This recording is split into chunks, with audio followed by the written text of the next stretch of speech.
Just testing audio check.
Guys.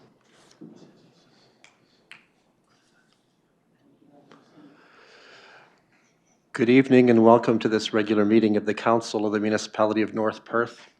Our meeting date is Monday, April 27th, 2026. I'm Mayor Todd Kasenberg and I'll call this meeting to order.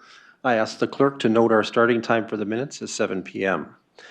A warm welcome and greetings are extended to councilors, staff, delegations, and observers who will participate in this meeting, regardless of whether they are physically in attendance in the council chamber in Listowel or being connected through web technologies.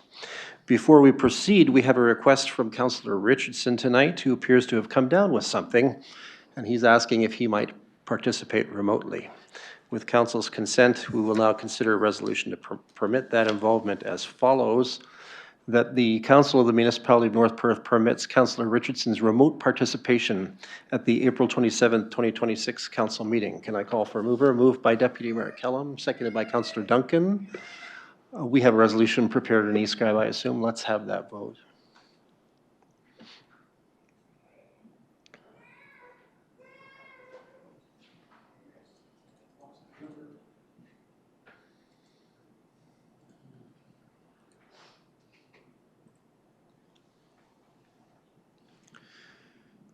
And that is carried. So now we can welcome Councillor Richardson officially to the meeting. You are in with us, Matt. Thank you. And thank you for not sharing what you have with the rest of us. All right, we begin tonight's meeting then with the playing of O Canada. Those in chambers as able are invited to stand.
We acknowledge that we are on the traditional land of the Anishinaabe peoples. We wish to recognize the long history of Indigenous peoples in Canada and show our respect to them today. We recognize their stewardship of the land. May we all live with respect on this land and live in peace and friendship. Tonight's meeting is being streamed live on the Municipality of North Perth YouTube channel and will be available there after this meeting as an archive video. To those who are viewing this meeting via the YouTube channel, a warm welcome to you.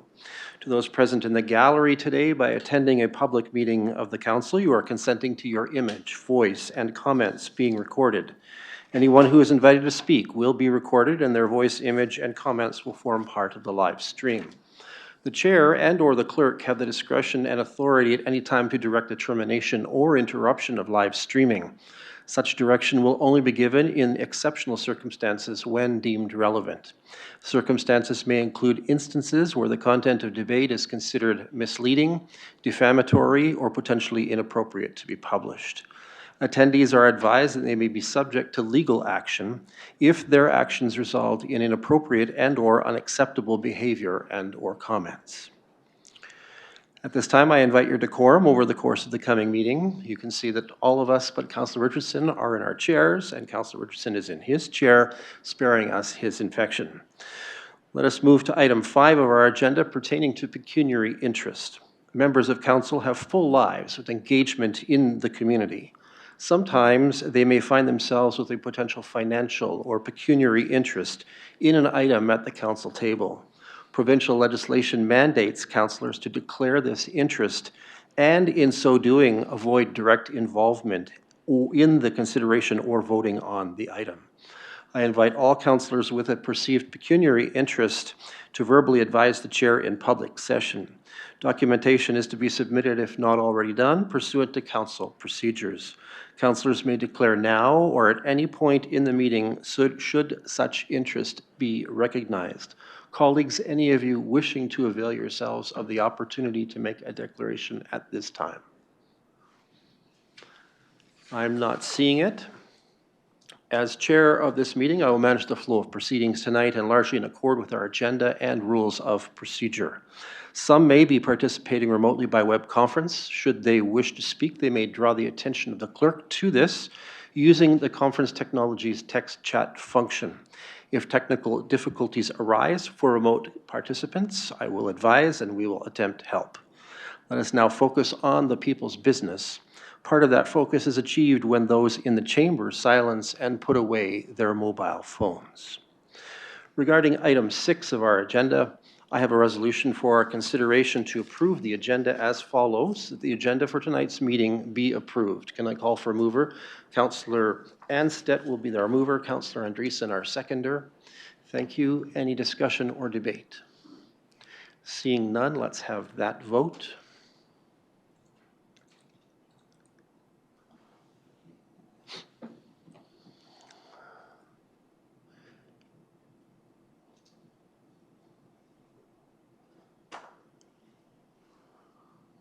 And that is carried. Thank you. We're now at item 7 on our agenda, the so-called consent agenda. Consent items are placed on our agenda because they're believed to be non-contentious, yet they may warrant Council's recognition and/or action. Grouping them expedites our business. However, any councillor wishing to extract an item from the consent agenda for discussion, debate, and individual action may do so. There are 15 items on our consent agenda tonight, including the minutes of our last regular council meeting. Colleagues, anything to extract here or any corrections that need to be made to our minutes? Councillor Rothwell. Good evening, Mayor Kasenberg, members of council, staff, and public. I'd like to ask a question regarding 7.5 temporary shared service agreement for bylaw enforcement with Township of Perth South, please. Thank you. I was going to ask to pull that one too. Anyone else? Okay, Councillor Rothwell, if you will. Thanks very much, Mayor Todd. And through you, just if I could ask Chief Pape with respect to the workloads proposed, I believe it's 12 hours per month, as to the implications for North Perth and our standard workload for that position. how we're going to sort of make up for that loss of time for that 6-month period. Given the fact, as I understand, there's a fair bit of work here within North Perth that we rely on that position to do. Thanks very much. Thank you, Councillor Rothwell. Chief Pape, if you don't mind. Through you, Mayor Todd. The agreement is meant to be very temporary and up to 3 hours per week. Most of the work will be able to be done and performed while in North Perth. Much of it will be email correspondence or phone calls while that officer stays in our jurisdiction. This is on an as-needed basis for a very temporary period of time to help a neighbor out with an operational gap. We don't foresee this taking up to 3 hours or the 12 per month. We don't foresee that being an issue. It's for a very limited scope. It would be for property standards, the occasional ticket for open air burning, but there's no parking, dog related noise. None of that is going to be addressed through this agreement. Thank you very much, Chief Pape. Okay, my turn perhaps. Colleagues, I think we need to recognize that this will prompt an agreement that will have to be formulated and promulgated with Perth South. And for my preferences, I believe Council needs to see that agreement before we sign off on its conditions and terms. And in fact, I'm putting the horse a little bit before the cart, or vice versa. I think we also need to decide before we ask staff to prepare that agreement whether we are willing to consent to such an action. I think Councillor Rothwell has portrayed accurately the question that I had too, which is about, this is a diversion and thinning out, if you will, over a period of 6 months of our own activities. And so, do we want to consent to that or not? So colleagues, I know it's perhaps a little irregular, but I would be interested in hearing your comments on whether you believe this agreement should come back to this council or whether you even wish to have this promulgated. Anyone wishing to offer comment? Councillor Rothwell. Thanks very much, Mayor Todd. And based on Chief Pape's comments, I believe that we have been able to assist other surrounding municipalities out in their time of need, and I think we've also been the benefactors of that. And on that basis, I think we should be able to see our way through to do that. I understand that it is very limited in scope, and on that basis, I'm prepared to give support to that. Thank you. Okay. Anyone else wishing to make any comments? Does anyone else like me wish to see this contract come back to this council and council endorsement of the contract before we proceed? Or am I the lone man out on this? Councillor Andreessen. Actually, yeah, thank you for that suggestion to you, Mayor Kaysenberg. I think that from my perspective, it might be a good idea to see that agreement. Thank you. Okay. Anyone else feeling that way? Councillor Johnston. I have a question for Chief Pape. How many hours is our bylaw enforcement working per week? They're full-time. We have 2 full-time staff. So it's a 35-hour week. It is a small percentage. It would be a very small percentage of their time. Yes, and it would, cover this. and on an as-needed through you, on an as-needed basis. So there may be weeks that they don't need us at all. Deputy Mayor Kellum. Yes, thank you. And through you, Mayor Kaysenberg, yes, I'm in support in helping them as well. But I would like to see the agreement come back so that we can approve it. Thank you. Okay, thanks. All right, because Councillor Andreessen jumped on this one, you're willing to serve as a mover of a resolution that directs staff to bring forward the copy of the contract that would be promulgated with Perth South for inspection and approval by council. Moved by you. Deputy Mayor Kellum as our seconder, thank you. Any discussion or debate on this?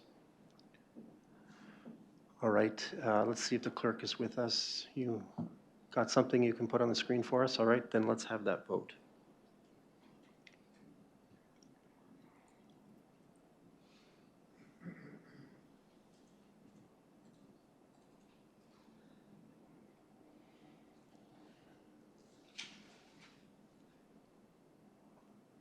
Okay, and that's carried. Thank you, Chief Pape. Okay, colleagues, anything else to be pulled from the consent agenda before we consider the omnibus resolution on this? Okay, I'm not seeing it, so let me read the resolution for the consent agenda as follows. That consent items 7.1 to 7.15 be received for information, and the minutes of the April 13th, 2026 regular council meeting be adopted. Can I call for a mover? Councillor Johnston. Thank you. Councillor Noordum will be our seconder. Any discussion or debate? I'm not seeing any. Let's have that vote.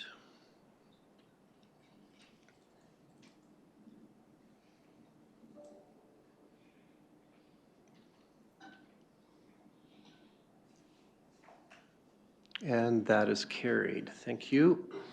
All right, at this time it's proposed we move to agenda item number 8. Our agenda indicates that we'll hold 3 public meetings pertaining to matters under the Planning Act in the next time interval. And for the purpose of executing these public meetings, I'll use my discretion as head of council to announce a recess that will last exactly the duration of the public meetings. And with that, council is in recess. All right, let us begin. We will turn to the first meeting. This is a public meeting pursuant to the Planning Act for the proposed amendment to the North Perth zoning bylaw.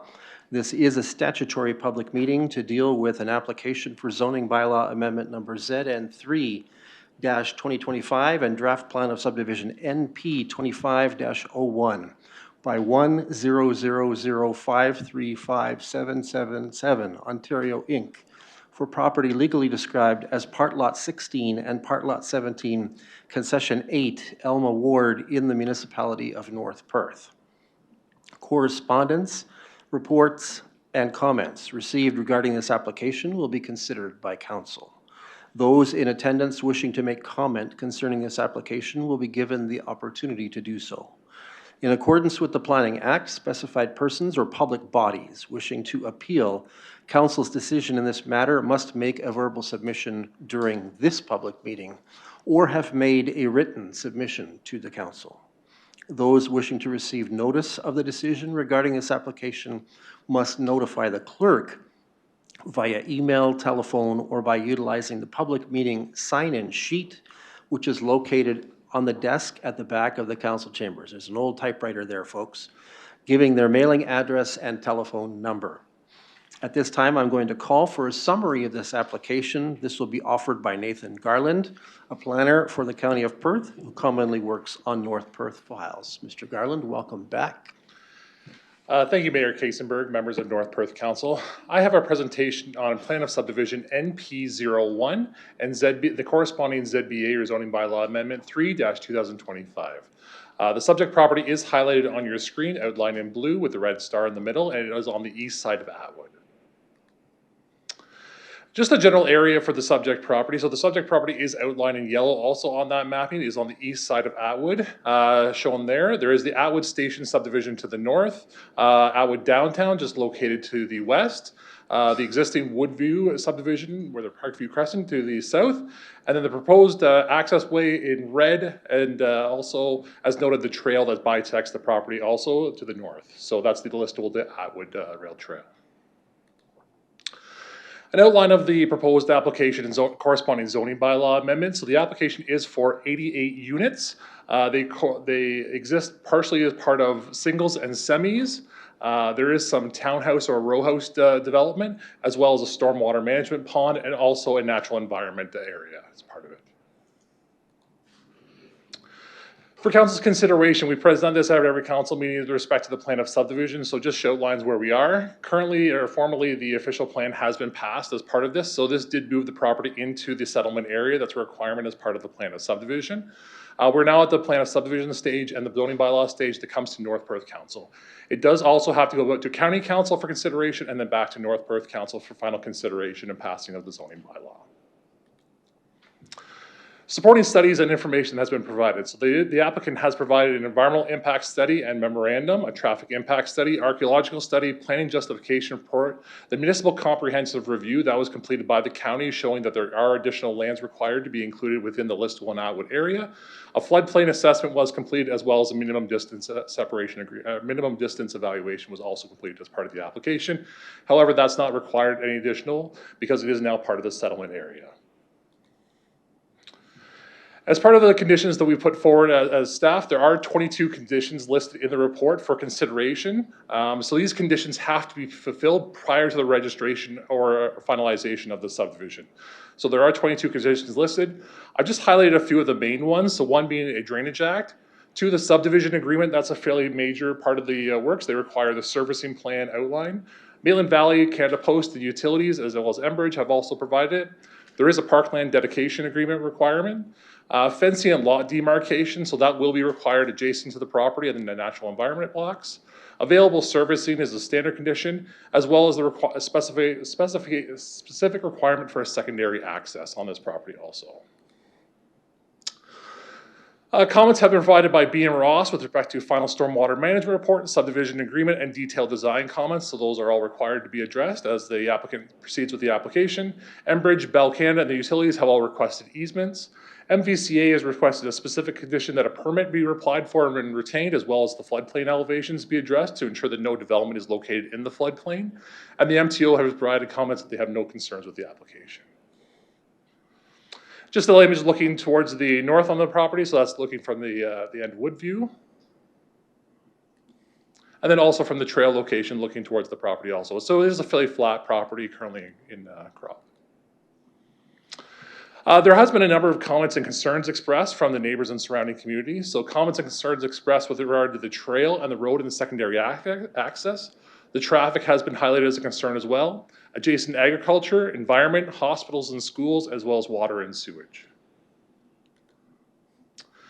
Going through kind of one of the major comments, so there was some concerns expressed with regards to the trail and the secondary access. There is no conversion of the trail to a road, so that was one concern that has been expressed. So there is no conversion of the trail to the road. They are looking at a road crossing of the trail, but there is no conversion of that. So that would not be an option. They would have to come back to council for a consideration to amend the plan and redo the plan if that was a consideration. So the option put before you and put before council is for the crossing of that trail, not the alignment of that. Similar cautions, just outlining that. We've given council an example of an Atwood, or the Elma Street crossing in Listowel, so that would be something similar to that potentially. They would look at that through detailed design as what's an appropriate engineering standard for that. Detailed design requirements as part of development standards also, so they look at timing of that secondary access and moving it forward as detailed designs are advanced. And as well, it is a condition in the draft plan of subdivision, so staff have requested a condition in there. These are just a highlighting of the comments provided. So traffic was a concern. The applicants have provided a traffic impact study completed by a professional engineer. There was no upgrades to the roads being proposed other than the secondary access crossing of that. So there is no left-hand turn lane. There is no additional requirements for any kind of road upgrade beyond the subdivision. Adjacent agriculture has been a concern. There is a condition in the draft plan that requires fencing and demarcation of that private property. Environmental has been outlined as a concern, and the applicants have provided an environmental impact study as well as appropriate mitigation measures for that, and we've included within the draft plan conditions. Hospitals and schools have been highlighted a concern. It's likely that busing would be required for any kind of school considerations, and the hospitals are beyond the municipal funding, so they're not covered but through the municipality's side. Water and sewage capacity has also been highlighted as a concern. We have confirmed with staff that potable drinking water sufficient capacity is available, as well as sewage capacity. This has been also included in the North Perth Master Servicing Plan, also as highlighted for recommended conditions moving forward in the future. So they are looking forward, I think, additional storage capacity in the future, such as a water tower might be considered. Sign information was also posted. Staff did review this and go through the information. The notice was posted and mailed on the subject property on April 7th. Staff, the information was correct, and staff just rechecked the property on April 21st just to confirm that sign location and the information was also correct as the original sign. Planning comments. So it is close to an active transportation trail. That's something that we do encourage. Active transportation is one of the things we highlight. It does consider urban development, so it will have all the services as far as the municipality goes for urbanization. So sidewalks, stormwater, sanitary sewer and water also. Limited off-site modifications, so there would be some connection outlined to Woodview Crescent as well as some stormwater management just grouped into that subdivision. It was supported through the Perth County Official Planning and also the OPA 233, which designates a natural environment, or sorry, not natural environment, neighborhood, and it meets the OP for density requirements. So there is a density required in the official plan also. Policy summary, it meets the County of Perth official plan. OPA 233 did include the area within the neighborhood consideration. This is a request for a zoning bylaw amendment to bring it into conformity as well as a plan of subdivision, and it is required to return to North Perth Council for final consideration should County Council and you yourselves support it, coming back for final consideration of the zoning bylaw. Therefore, it is staff's recommendation that North Perth Council approve in principle ZBA 3-2025 and that North Perth Council recommend to the County of Perth approval of NP 25-01. That is the end of my presentation. Thank you. Thank you. Mr. Garland, before you leave the podium, I want to make sure that Council has heard and has in its possession through the documents we have all of the comments that the Planning Department has received on this file. That is my understanding. We've passed them on to the clerks. And thank you. To Clerk Klein, you have the same position? Yes, through you, Mayor, we have not received anything additional beyond what was included with the council agenda package. Excellent. Okay, thank you. If you don't mind sitting down for a little bit, Mr. Garland. At this point in the public meeting, we call for those who wish to make comments on the application and invite them to do so.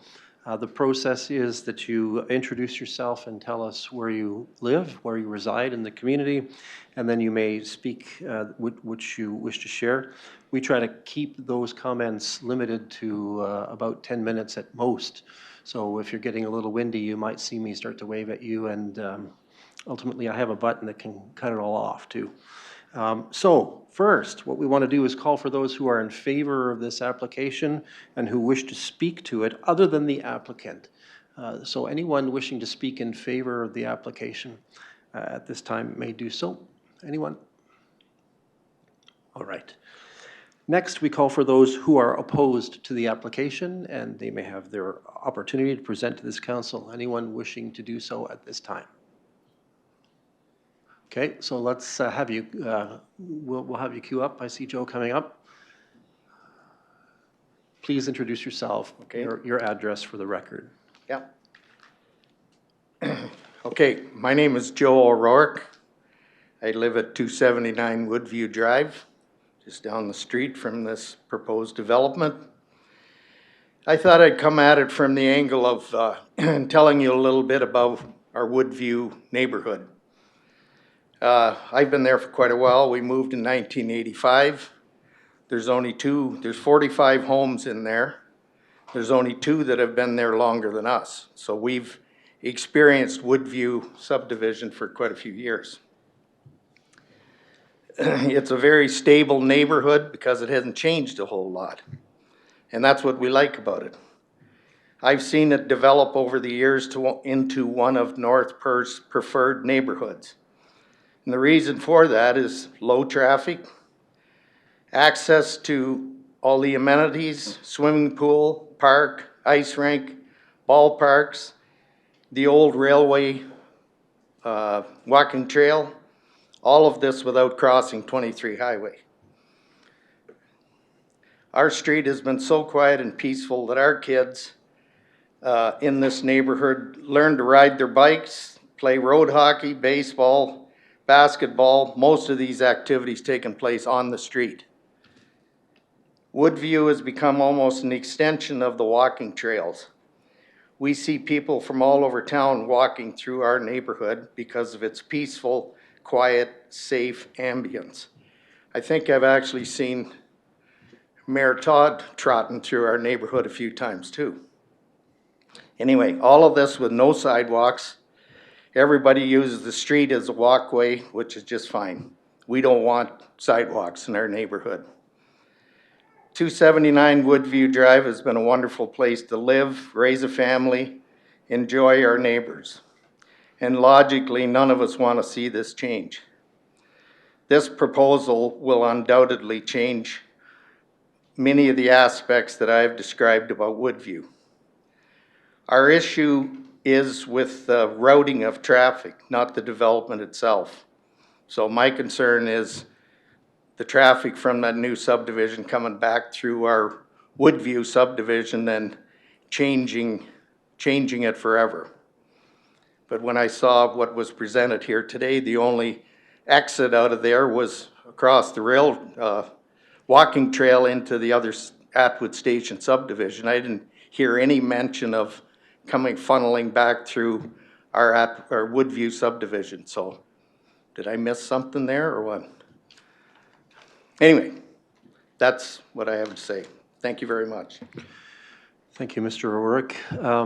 I saw a few other hands at the back. If you want to come up, arm wrestle it out. Who's coming first?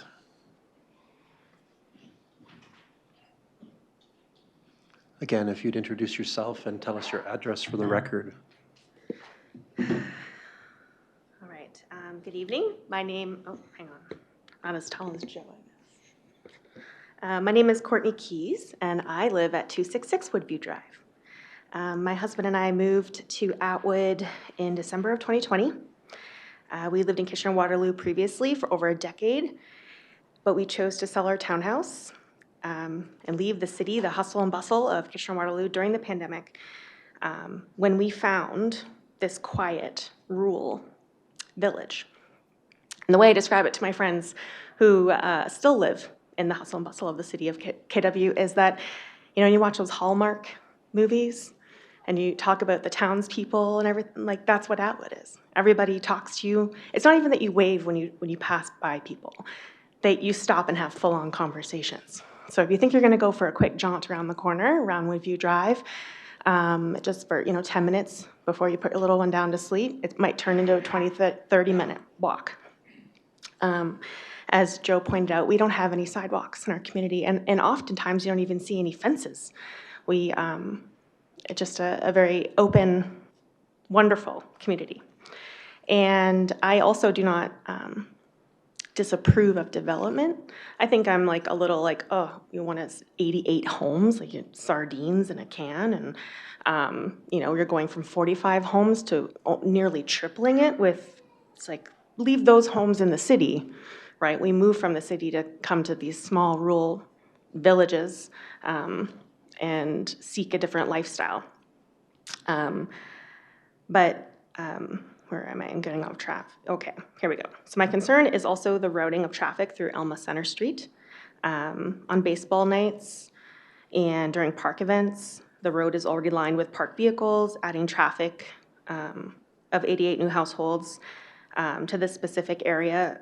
To me, seems like it would create a safety risk. I know the traffic impact study mentioned anywhere from 70 to 90 plus additional vehicles an hour during peak times, and that was an acceptable change. I don't think that's an acceptable change, but I'm sure the developer wouldn't be paying the engineer if he didn't agree with that. My concerns also begin before those houses are ever occupied. I'm firmly opposed to any plan that allows heavy construction equipment, cement trucks, dump trucks to utilize Elma Center Street. When you turn off Main Street onto Elma Center, there's a house that has like 6 kids, and they're always running right there in the street. And then just down the other way, there's like 3 little kids, and they're always zooming off their driveway onto the road. And where I grew up in Tottenham, I was a bus patroller when a little boy named Brendan was hit by a transport truck in town, and our bus had to pass him when they had the forensic team out, and they had a little yellow blanket covering his body, and I had to get all the other children on the other side of the bus to not see it. So the idea of something like a child being hit by a car or a vehicle or heavy construction equipment just boils my blood. So I do realize that in the plan there is a discussion about the secondary access going into Atwood Station. And if anyone knows, Atwood Station is like an incomplete development. I guess they haven't started the other phases, but it seems to me like a logical route to have construction traffic diverted through Atwood Station through a new road across the trail and then into the development. So that would be the request that I would make tonight, that prior to approving any zoning changes, we ensure that the plan is updated to reflect that secondary access, and that we make, we push to have that access built and completed prior to construction even beginning on these homes. And that's it, yeah. Thank you for your time. Thank you, Ms. Keys. Who else would like to speak? I thought I saw one more hand wave back there.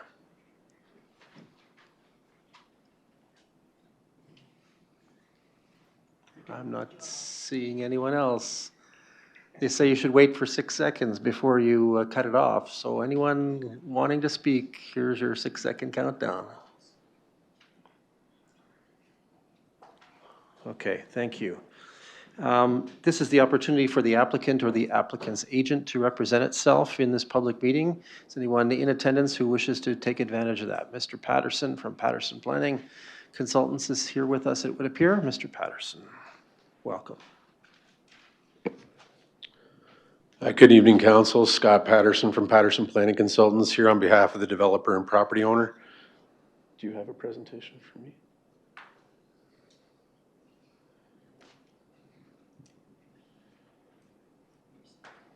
Emailed it this morning.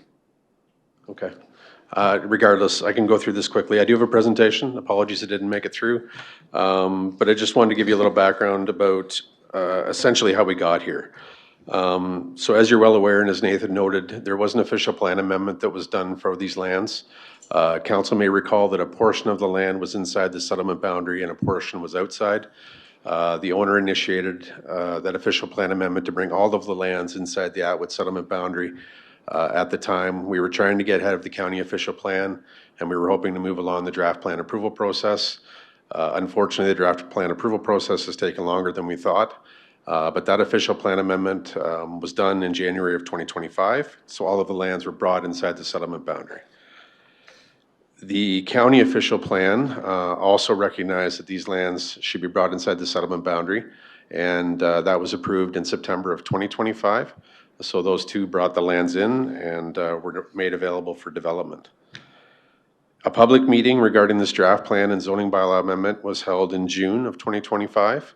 The draft plan was presented to you at that time. I wish I could show it on screen, but it did show the 50 single detached, the semi-detached, and the street fronting townhouses for a total of 88 units. Since that time, since June of 2025, basically the exact same plan as before you this evening. I wish you could see this, but effectively the area in red on my plan here is an area that was identified for an environmental block. Staff have requested that we remove that block because the municipality does not want to accept it as a conveyance. So those environmental lands will actually be added to the residential lots. They'll be made longer. So the only change to the draft plan since June has been the removal of that environmental block, the enlargement of the residential lots to suit, and a slight enlargement of the stormwater management pond. The number of units remains exactly the same, 50 single detached, the semi-detached, and the street fronting townhouses for a total of 88 units. We've also had discussions with Atwood Station about the secondary access. While hesitant at first, I will admit, they did come to the table with us and they've agreed that a secondary access would be permitted through their property as an emergency access only at this time. The reason for that is that they have not proceeded with construction of that phase. So they've asked us to delay the secondary access until such time as they're in construction. So when they build that final phase with the cul-de-sac on their property, there is a road allocation already in their draft plan that we would proceed and build the secondary access then. And working with staff, there is a provision that probably about 50 houses could be developed in the current subdivision proposal without that secondary access. Staff may be able to speak to that more. So just in summary, the project does conform to the serviced urban area designation of the 1997 county official plan. That may seem strange, but because of the timing of when these applications were submitted, we're still dealing with the old county official plan. So if this were to go to the tribunal or go for a test, I'm actually subject to the old official plan, not the new one. So I meet the policies of that old official plan. As Nathan had noted, we also meet the policies of the new official plan. So the neighborhood designation does recognize and allow for this development. No additional official plan amendment is required. The zoning request remains consistent. Nothing has changed with the zoning that council saw back in June of last year. All of that is the same. The site-specific regulations for the development to allow it to happen. And as noted by Nathan, there's no changes to the trail. I've seen some discussions online. I've heard some discussions about modifications to the trail and trying to put a road up the trail. I will admit that was discussed. We didn't know how Atwood Station was going to respond to us when we approached them about an emergency access. So we looked at all options. And putting a trail or a secondary access up the trail was discussed, but that's not before you this evening. What we're proposing is a single crossing into that already allocated road allowance in Atwood Station, which will occur in the fullness of time or whenever they proceed with their development. So I'm here in full support of the staff report and recommendation. If there's any questions this evening, I'd be happy to answer them, and I look forward to your comments. Thank you, Mr. Patterson. You can take a seat at this point. We'll come around. We'll call what we need. All right, colleagues, questions, comments at this point? Councillor Johnston. Thank you. Thank you, Mr. Mayor, and thank you, public and everyone, for presenting and stuff. Ms. Keys had a question about construction equipment coming only through the Atwood Station, which I think Mr. Patterson just answered that would not be feasible because we don't know when that final phase of Atwood Station will be developed. So if that final stage of Atwood Station, if it was 5 years down the road, till that time, all traffic would come in and out through Woodview.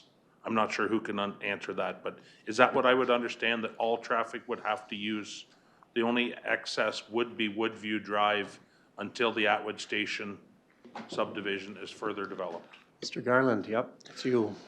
Through the mayor, so staff have looked at that as a consideration for access through Woodview Drive. There is provisions with respect to the national fire guidelines that respect to single vehicle access. They do allow up to 100 houses for the consideration.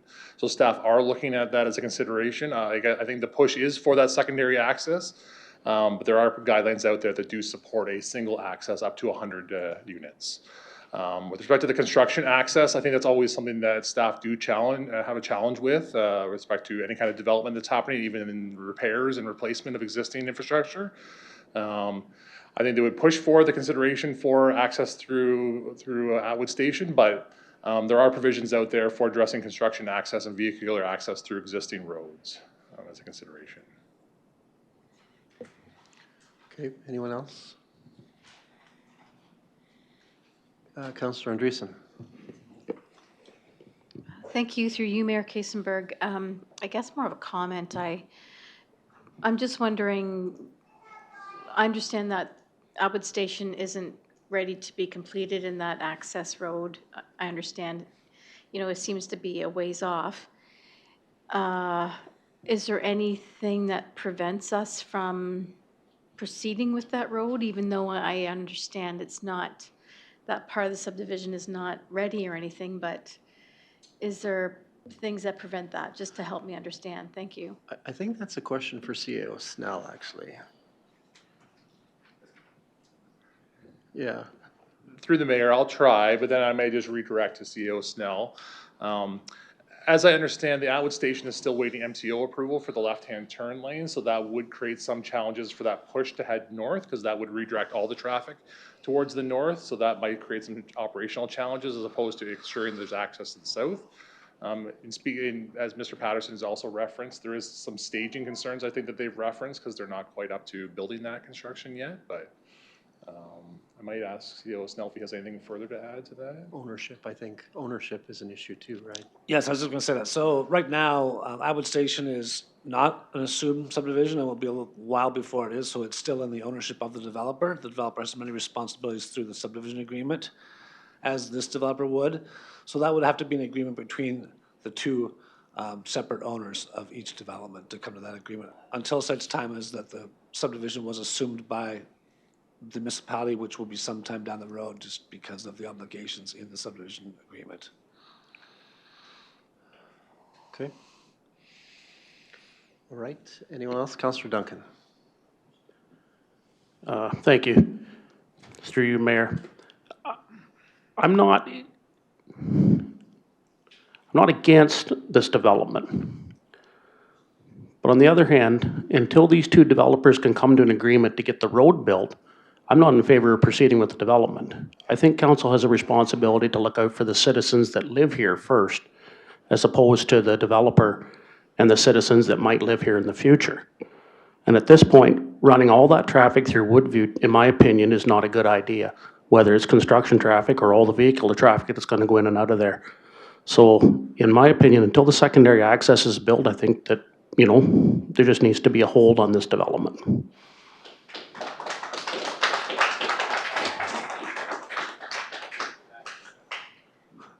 I should say order, but you know. All right. Anyone else with comments? Councillor Rothwell. Thanks very much, Mayor Todd, and through you, I'm just wondering in terms of timing. I mean, clearly we're talking. Councillor Duncan's talking about, and I agree in terms of the two developers coming together to build the roadway and so on. But if we can hear from Mr. Patterson on behalf of his client, what is their, if approval comes forward, what is their intent from a development perspective, so that we have an understanding what their time framing would be from their perspective? Thank you. Sure. Mr. Patterson. Through you, Mayor Todd, if I could just take a step back, I think ownership of Atwood Station is a key consideration. That stage of their subdivision is not registered. And as CAO Snell noted, and I wasn't aware of this, if they haven't proceeded to full registration yet, then we don't have access to those roads. They're privately owned. I don't have the right to cross private property to get construction access to this subdivision.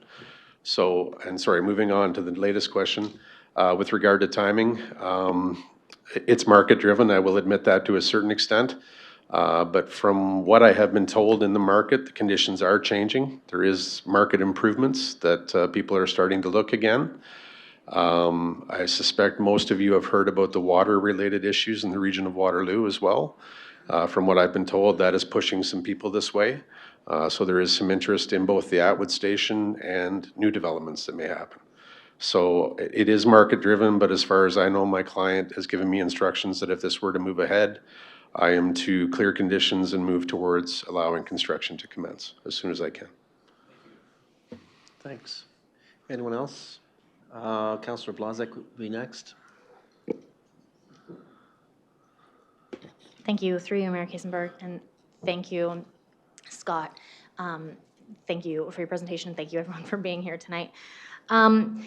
You know, when I read traffic impact studies and things handed to us from the MTO, I struggle a little bit sometimes with imagining, or for example, the provisions that allow, you know, one access road to, you know, 100 households. It seems to me that oftentimes rural communities and like the sanctity of a rural community is overlooked. And I understand the importance of urban density rather than sprawl, but there is a really big importance to maintaining the lifestyle of rural Ontario. And when you have the MTO and large businesses performing traffic impact studies in areas that they are not from, that they haven't lived in, that they haven't experienced for themselves, I think that there's a little bit sometimes of insensitivity to the things that make us who we are as a community. And I think that this case specifically exemplifies that. Woodview Drive is not a road that should be used as a main access for construction vehicles or for 88 households, in my humble opinion. Okay, thank you. Anyone else? Well, my name was drawn in earlier as someone who walks Woodview Drive. Thank you for that, Joe. Glad you noticed. Suppose my wife is glad you noticed too. I share the sentiments of some of my colleagues with regards to that neighborhood and a singular point of access into that subdivision at this point. I think the challenge that we face, and I'll point this out to my colleagues, is that there is something of a systemic insensitivity to this kind of stuff, right? The system is the system. They've said, okay, when you have more than 100 homes, now we're going to demand a second entrance. Well, if we are in a position to advocate for change to that system, but that doesn't change the fact that that's the system we live in right now. And perhaps we don't like it when it comes and bites us in the rear end, but that's kind of where we are, right? We're at a point where, against all planning structure that we have, that we live by, this is an acceptable subdivision. When I first heard about this idea, and Mr. Patterson, I think, may have even heard me muse about this, I was worried about the trail and the interruption of the trail, because the trail is a remarkable resource that benefits our community. And I still don't particularly like that we have to put another road across the trail, as we've seen in places in Listowel, but I'll concede that at least it's not destroying the trail, right? That, to me, is an important consideration here. But with regards to this, like I want to send the message to my neighbors, certainly, that I'm concerned and that I too would prefer an approach that has an access point somewhere else, not through Woodview, which has very tight turns and must be somewhat difficult for some of the larger equipment that will be moved in there. That said, against planning doctrine and dogma, this is an acceptable proposal. And I'm not sure that you would win a battle should this be appealed to the Ontario Land Tribunal or the powers that be above us on this one. And so I'm very much of mixed mind about how to proceed in my own vote on this matter. But I understand the concerns, and I mean, I don't want to add shadow to this, because I heard what Joe said about not wanting sidewalks. But part of the mandate of the municipality is to try to work towards that safety of people, and it may be that sidewalks are part of the solution set down the road. Unfortunately, it'll be well past my mayorship that will emerge. But I think that we have to think about how traffic, foot traffic and citizen traffic and child traffic and senior traffic plays through that neighborhood and all of our neighborhoods. We're constantly trying to figure out that balance and make it work. Colleagues, anyone else wanting to weigh in now? That Councillor Nordham. Thanks, Mayor Kiesenberg, for your comments. I think you kind of hit the nail right on the head. Like, if we take this to the Ontario Land Tribunal, we will lose. We will lose, certainly. So that's kind of our predicament. We can't get too picky, because as soon as we take this to the Ontario Land Tribunal, we're done. We're just a smiling face for the province at that point. So that's my comments. He put it succinctly. I had to use lots of words to get there, but thank you, Mark, for getting it succinct. Councillor Andreessen. Thank you, through you, Mayor Kiesenberg, and to Councillor Nordham's point, unfortunately, this, regardless of how we vote, taking it higher will not help. But I want to navigate this through again to that access, that secondary access, because if it does go through, what can we do? And that's where I want to go back to. So I heard that in order for a secondary access to happen, we need to have agreement by both subdivisions, correct? Is that possible? Like, can that happen?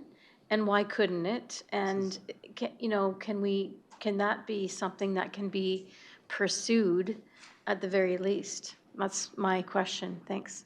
I think we can get a planning answer on that, but I actually would prefer CEO Snell to respond, given his years of experience around these kinds of issues.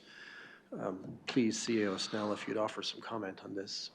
So currently, one of the conditions in the draft plan of subdivisions is the secondary access has to be built at some point to the satisfaction of the municipality of North Perth.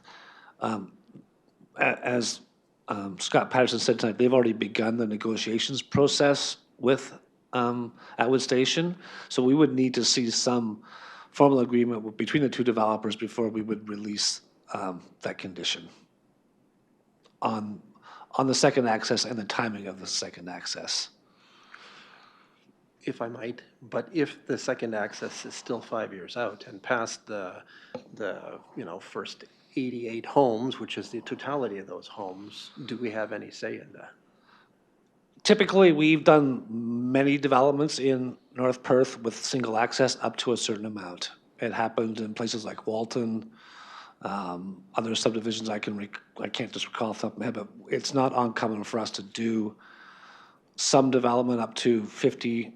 I know the federal standard's 100, but we've talked a little bit about internally with staff about what the number would be, but it has been common practice in the past that we would allow some development on a single access. Right. The problem, I think, in terms of the solution set here is that the movement of traffic down Woodview of large construction material is what the objection is. There's a significant objection there. And I doubt that coming out the gate, you're going to get the agreement to build out the, miracles happen, but to build out the north-based access from off Monument, I think is somewhat unlikely. I'm not going to call on Mr. Patterson unless he really wants to step into this to offer comment, but you don't have to, Mr. Patterson, that's fine. Anyone else wanting to make any comments? Mr. Garland, do you have anything to add to what CEO Snell did on that matter? Through the mayor, nothing really to add.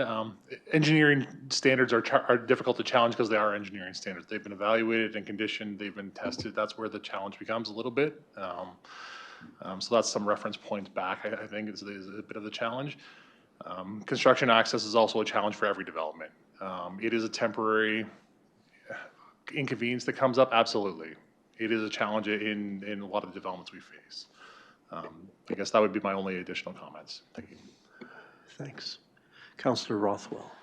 Thanks, Mayor Todd. And through you, I just want to change topic here. So the original Block 5, the environmental protection block, which is no longer on the proposal, but I'm just wondering if we can hear from staff, the reason for, why we originally wanted to have that environmental protection block.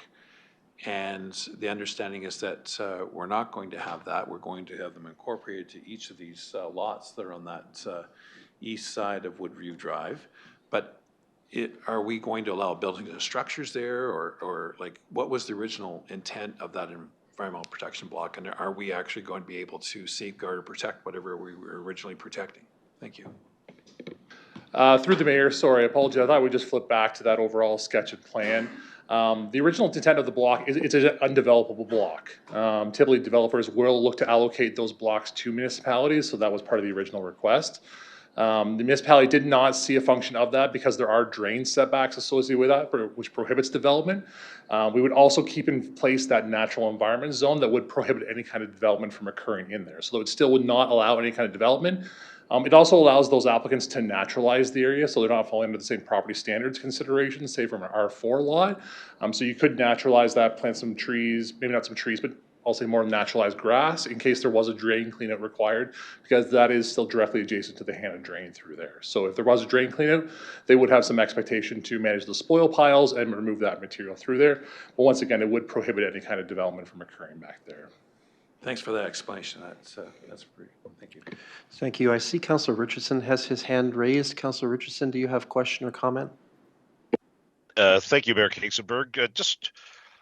I totally understand Councillor Nordham's trepidation with this because it is a bit of a sticky wicket, as if it went to tribunal, we would lose because everything's been planned in good faith, and we all know the course of those. It just becomes a significant expense. But I would certainly also agree with Councillor Adrisa, though. I would like to see some conversations between the two developers to see, albeit temporary, even if it's strictly construction equipment only, into that secondary access. I'm sure, I don't know if we could get something back to say discussions are good, or some more accurate timelines instead of just it could be 5 years out, as to say. I'm just thinking, even if it was strictly the construction equipment and have regular traffic go up Woodview until the permanent access is put in, perhaps that's an option.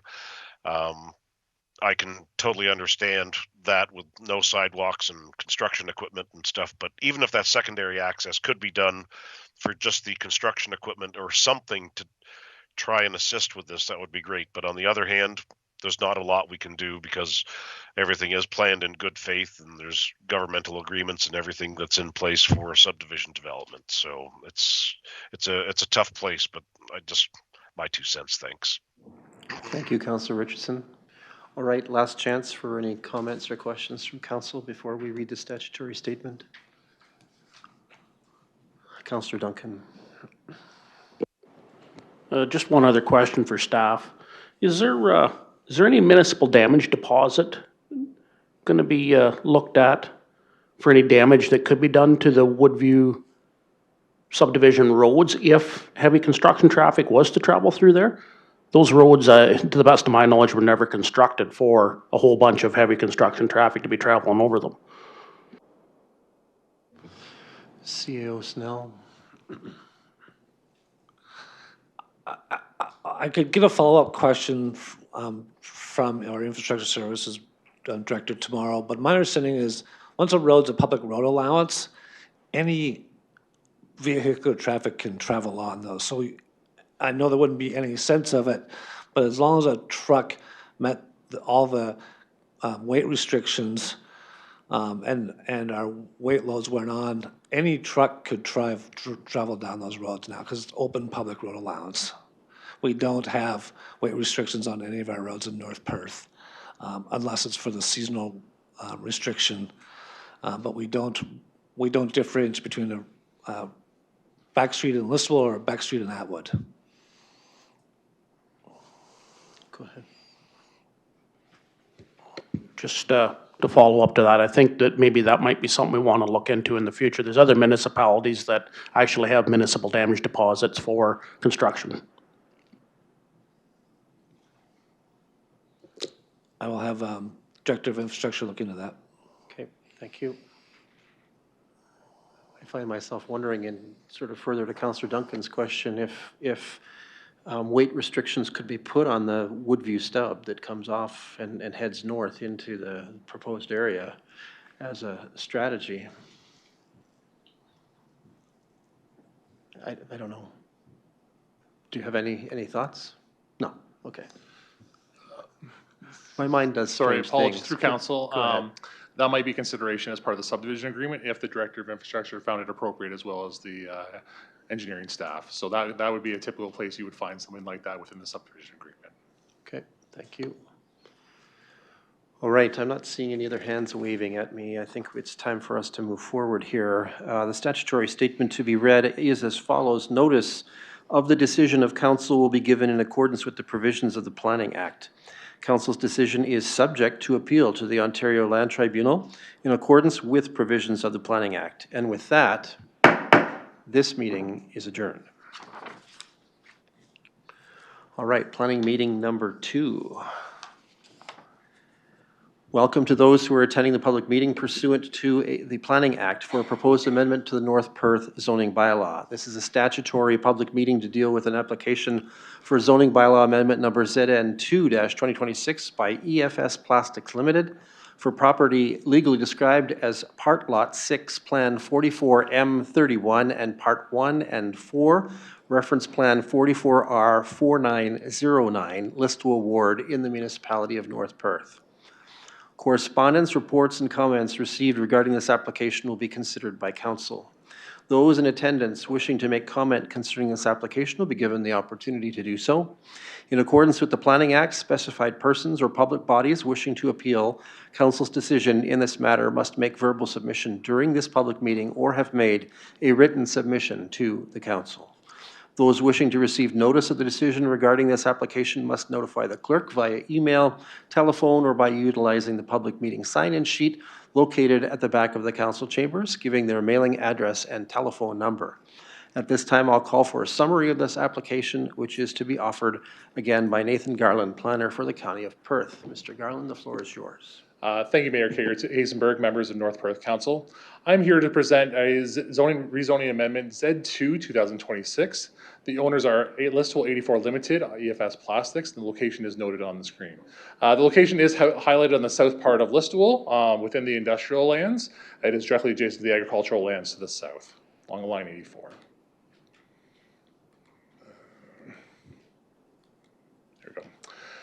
The requested amendment is to amend the M2-10, so it does currently have an M2 or general industrial heavy special zone already. This is to allow for one accessory structure within the front yard, so that's in front of the existing main building, and to require a 14-meter setback from the front lot line. Just for council's consideration, that's a little bit farther than our current 9 meters, so we're requesting additional 5 meters to account for line 84 potential widening for the truck bypass, so that's for consideration there. The current M2-10 special zone allows for an on-site biogas facility with a maximum height up to 26 meters. So that's the provision that's currently remaining in place. So this would be an additional 2 conditions as part of that rezoning request. Just a couple site photos from line 84 looking towards the facility and proposed area. So the proposed construction of the future accessory structure would be just to the east of that existing door that's open there now where those bins are located. They would be looking at relocating that existing entrance further to the east as well too. So that would be a realignment of the existing entrance and parking space. So they would be required to go through a site plan application, then they've applied for that to move forward on the application as well as a building permit for the new accessory structure. Just an outlining of the concept plan that's been provided in front of you. I've tried to outline the proposed accessory structure in red. It's just a red box that's been highlighted on your screen there. So they are looking to, that's the location. The parking, staff parking would be directly to the east, and then a future entrance location would be located further to the east further. So they are moving that truck entrance a little bit further down. The applicant has provided a workflow consideration as part of the application. So they are just showing the staff movement across the site. The applicant has worked with his health and safety team to review the proposed accessory structure, and they are satisfied with the subject location and proposal that's been presented. Circulation and public notice, just to confirm, a circulation and public notice has gone out. Notice of application did occur on February 26th. Notice of public meeting occurred April 7th. And the circulation does occur within 120 meters to the adjacent property owners. So those are all the property owners identified within the 120 meter radius. Public comments and concerns. So there are a number of comments that have been expressed with respect to the Ford Fly, 24/7 operation with the trucks and noise, transportation and truck traffic concerns, invasive species, and then spraying occurrences. With respect to the supporting information provided by the applicant, so the applicant has provided a letter from Orkin, who is retained to complete the pest management on site. And then the applicant, as noted, also has reviewed the proposed location for the accessory structure with his health and safety committee. Planning staff's comments. So the site will require an updated site plan agreement to address the revised parking location as well as the entrance location and the additional storage. So the applicant has applied for that, and it would be a requirement to move forward on the application. The building is required to set back 14 meters. That does account for the additional 5 meters for the truck bypass. Zoning addresses site backs, height, uses, and to a degree, and the accessory structure will support the potential pest management operations. So it is proposed to take the existing material inside so they can spray and manage it a little bit better. That's part of the consideration. And staff would note that the structure can be placed elsewhere on the property without an amendment. So there are areas elsewhere on the property that it can be located. However, this does conform with the request. The requirement is because it's in front of the existing building. So if it was in line with or behind, they don't need an amendment. They could just proceed tomorrow with the building permit application as site plan application. So that's why it's coming in front of council. Provincial policy does support employment uses within the employment lands of the settlement area, so that's not changing. It's still an employment use. It is zoned for industrial, and the setback does address the future truck bypass as well too. Oh, my apologies. Staff are recommending that North Perth Council approve ZBA 2-2026. I'm happy to address or answer any questions. Thank you. I think, Mr. Garland, just for you to confirm for us that council is aware of all of the comments that you've received with regards to this application. All comments provided to me have been passed on to the clerk's office. Okay, and to the clerk, have any other comments been received that have not been identified by Mr. Garland? To you, Mayor, we have not received any additional comments. All right, excellent, thank you. Then let's invite comment at this point in time. Those who are in favor of the application, other than the applicant, may take the podium and speak to this. Does anyone wish to do so?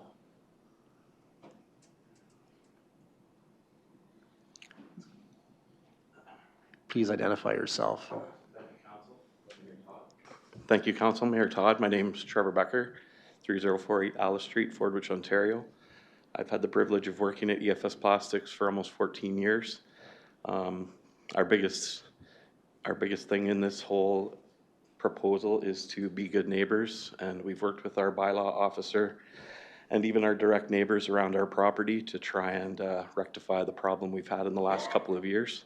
And I think this plan would definitely help that. And we want to continue to be good neighbors, and I think you've all seen that in the community of Listowel, what we try to be in the community. It's a big part of our business, and we support Listowel, and we want to continue to be a part of that. Thank you. Thank you, Trevor. Anyone else wishing to speak in favor other than the applicant? All right, I'm not seeing any expressing that intent. So now we turn to those who wish to speak in opposition to this application. Anyone wishing to avail themselves of that opportunity? Okay, please, sir, you're welcome to come forward. Please identify yourself. Give us your name and your address, please. John Van Winden, Road 78, or Road 158, 7872 is the fire number. I have owned property just kitty corner to that, to the southeast. Certainly, EFS has been good neighbors to us. They keep up the plastic. They go along the roads, pick up the plastic and all that stuff. The only concern I have is with these fjord flies and the lighting. If this project continues on and they can control the flies, I'm in favor of it, but we have to make sure they're on it. This structure will be housing the recycled product closer to our home rather than further away. It maybe could be built the structure where the existing site is, storage site is now. Also with the setback from the road, there's 14 meters. How high is this building going to be? I don't know. And the distance, the length of the building. I have the map here, and the new building will be just over 100 meters long. And the existing factory, or the recycle plant, is 80 meters long. So somehow the scale on the map isn't correct in my estimation. It should be larger than what it is. I also have a concern about lighting. In our neighborhood, we have a lot of light pollution. And it'd be nice if when they put lights on these buildings, that they would direct the light towards the ground rather than throughout the neighborhood. So is that be a consideration too? Maybe all aware that there is a lot of light in our neighborhood. So if we could put a proposal that they put also some lighting, because there will be lighting on the south side, obviously. I don't know why, but there will be. And if you can just direct that light away from the neighboring homes. Thank you very much for allowing me to speak. Thank you. Anyone else wishing to speak in opposition to this application? All right, this is the opportunity for the applicant or the applicant's, opposition? Okay, sorry. I'm Barb Fletcher. I think all of you have received emails and phone calls, and thank you for letting me speak. I wanted you all to meet my granddaughters. They live at line 84, directly across from EFS Plastics. They've been living with this for 4 or 5 years, the infestation of the Ford flies. It's a bug that I don't think anybody here had ever heard of until this plant brought it into our community. We thought we'd done something wrong. They built a brand new house. My husband grew up on that farm. My daughter and son-in-law moved in there, built a brand new house. They're trying to raise their daughters there for the future. And we have bugs that we'd never seen before. Initially, we thought they were fruit flies. I think everybody that is local to this plant thinks they have fruit flies. They move differently. They're called a corpse fly, Ford fly. My husband and I recently got off a flight in Florida to see our youngest daughter, and we were waiting for the car to pick us up at the airport. And I looked down, and here's one of these little crawling Ford flies. So my question is to EFS Plastics, if they want to be good neighbors, why are they importing all of these bugs to our area? My understanding is, and somebody can correct me if I'm wrong, that they're importing cross-border. The bug I saw was in Florida. I see them at my daughter's house, so I recognize them. They're in the fridge. I think John can, everybody that has them recognizes them because they want to be in with the vegetation in your refrigerator, in the drains in your bathrooms, on your toothbrush. Nadine and Lucas have, well, I think I emailed all of you the photos of the sticky bug things that they have had to have in their house. They have a brand new house and can't even put the screens in their windows or open their windows during the spring, summer, and early fall months. You know, I'm all for recycling. That's great. But why are we recycling products from different areas that are bringing different insects and pests to our small rural community? Can they speak to that? Can somebody tell me how recycling from Florida ends up in our small community in southwestern Ontario? I don't think it's the responsibility of the proponent to explain their business model, to be honest, Ms. Fletcher. Okay. I think that the challenge that we face is to determine whether this complies with zoning I and good understand planning. that's not the application in front of And you that's not for the the zoning application that we're amendment. seeing, Yes, and right? for him to keep it inside would be great because now it's everywhere. The spraying, I have a question. This new building is not connected to the old one. Are they moving it? Are they offloading into the old building and then transporting it out to the new building and then spraying? Like it looks like there's a lot of movement, and anybody that has tried to, like, you know, if you have a fly on a water bottle, you can't move it outside and the fly's gone. So but I understand this is not part of your application, and I think it's great. If he builds a building and controls the light and the sound, those large bay doors are open more than they're closed, have been in the past. So there's lights, there's noise, there's truck traffic, and we have these bugs that are spreading throughout our community. So if you don't do something, if somebody doesn't do something about these bugs, maybe EFS Plastics can help us solve this issue. That would be great, because I don't know how to save this for my family. They live with these bugs. We already have them. It's warm. The first warm up, these bugs are out. And those plastic, there's bales of them everywhere. They're not keeping them inside. Are they spraying? We had Orkin out 2 years before we went to EFS Plastics. They couldn't tell us how to solve the Ford fly issue. They didn't have a spray that worked for them. But now all of a sudden Orkin has a situation that they can make money from so they can fix the bug situation. They're not fixing it. They've been spraying. They sprayed last year, and we currently still have Ford flies.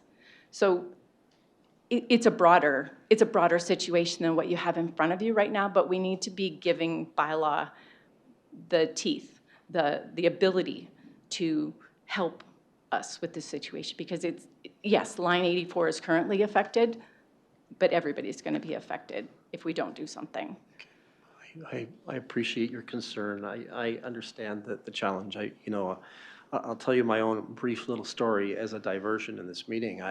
My first year in Atwood, I was horrified to see the side wall of my home covered with flies in August or early September, and it was these cluster flies. And I had lived in the city for many years and had no idea what this was, and had to ask a neighbor, what is going on? Why? And he said, this is normal.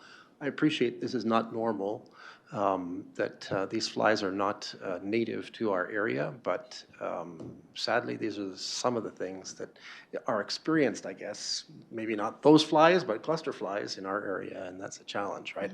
It's not a matter of a zoning thing, though. That's the premise. So I'll have to ask you to you know, work with staff, work with the proponent on the fly issue, but it's not a zoning bylaw matter. Right. Your bylaw department has been working hard to try to solve this. I think they don't have the tools they need to fix it. So you know, if somebody can help in any way, that'd be great.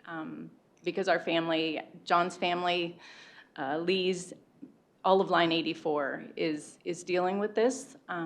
So it would be great if ESS Plastic could help us, because what pest is next? Right. And it sounds like our staff is engaged on these matters. Chief Pape is nodding her head, so you know, we will continue to inquire of staff and make sure that they are bringing you the supports they can and bringing to council any measures that might be governance related that would support this. But let's get back to the zoning bylaw. All right. Anyone else wishing to speak in opposition to this one? Please, sir.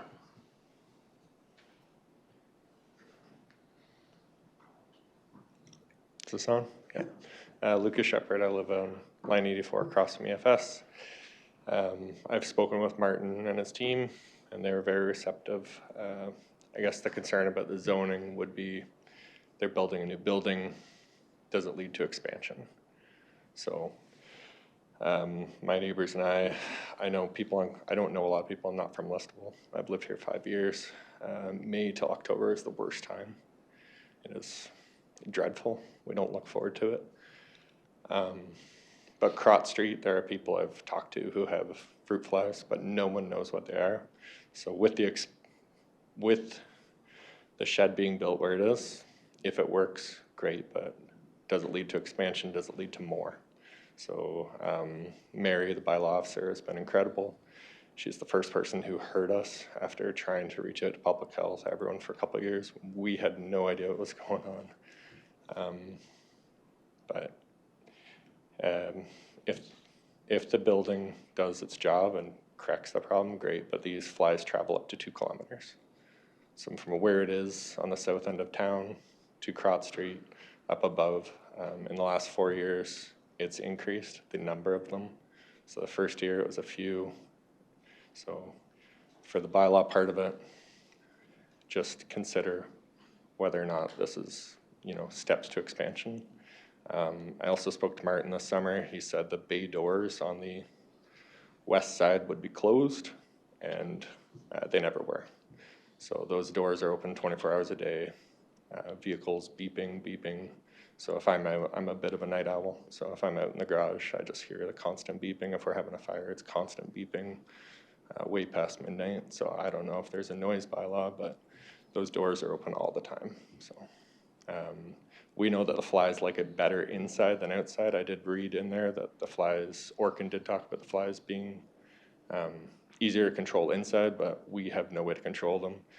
We've talked to rural routes. They came and sprayed. We spent thousands of dollars on controlling these things. Rural routes came in and sprayed. Orkin said they can't do anything for us. They've sprayed a few times, even sometimes just to help us out. They've done extra. They've done fogging. And then I talked to Truly Nolan out of Goderich. He took this problem to Florida. He asked around down there. No one's ever heard of an issue like this. So some of the biggest pest controls have not dealt with this problem. So just before this is approved, I do ask that you consider, I know a lot of people haven't reached out to you. It's been more of the residents around line 84, but I do believe there's a bigger problem around Crott Street as well that people just don't know what's going on. Okay, thank you. Thanks. All right. Those this is the opportunity for those who are either the agent or the applicant to make their presentation to this public meeting. Do either wish to do so? Mr. Vogt? Good evening, Mayor and councillors. I have a presentation. I have a small presentation, and I would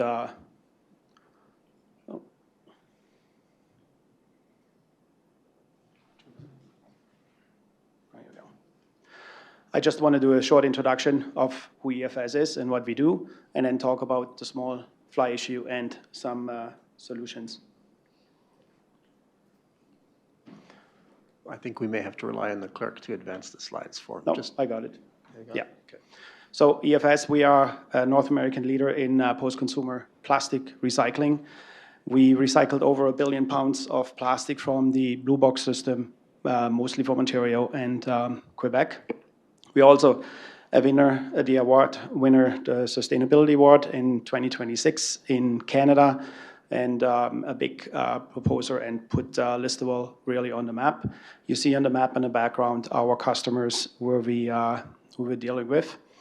We're also a company that work very close with ECCC, with a lot of government organizations, brand owners like Loblaws, Home Hardware, Canadian Tire, to support them in all the questions around sustainability and post-consumer recycling, mainly in Ontario, Alberta, and Quebec. We have about 170 employees. 70 of them are in Listowel and 45 in Centralia, south of Exeter, which depend a lot on the positions here and what we do in Listowel. And we have, with our activities, support about 15 indirect jobs in North Perth. We receive about 3,500 trucks a year of recyclable material. And we are in Listowel is also our head office in our engineering, and we build all our own production and recycling lines with all the control panels and fully automated. And with that, we invested or purchased parts and equipment from Listowel itself. So Ideal Supply, Westburn, and Dynamic for over $5 million over the last 3 years, which then the production lines went to Alberta and to Pennsylvania. What we recycle is material from the Blue Box that comes basically from everyone's garage. It's going to be picked up with a truck and then goes to a sorting plant. We receive the flexible film we have a contract with Quebec, and we receive the HDPE detergent bottles as well as the mixed plastic, which are the polypropylene food containers in Listowel.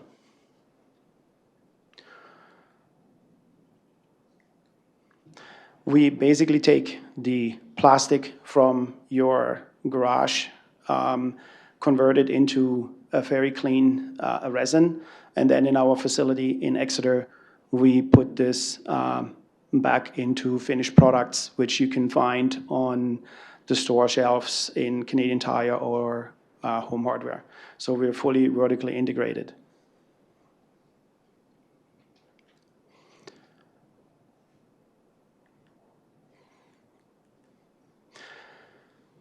When it comes to the small fly issues, we do recognize that there is a problem, and we for the first time, we actually heard about that last summer. So I want to explain a couple things. So we have 2 different type of products sitting outside. One product is the HDPE detergent bottles, which those flies cannot live in there because it's detergent. And then we have the mixed plastic, which is really the polypropylene, polyethylene food containers.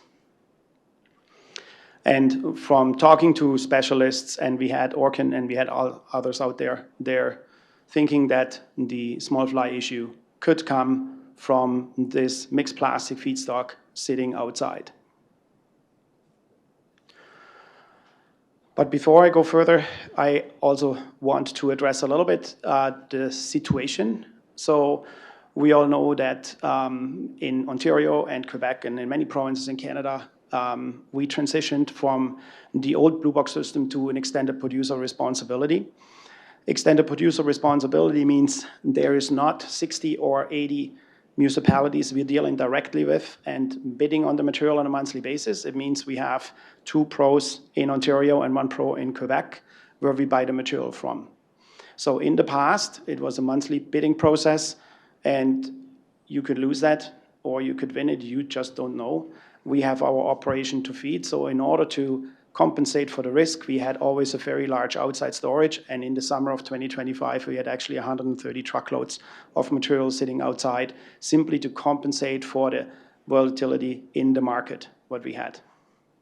So the Blue Box transition period is over in Ontario since 2026, January 1st, 2026.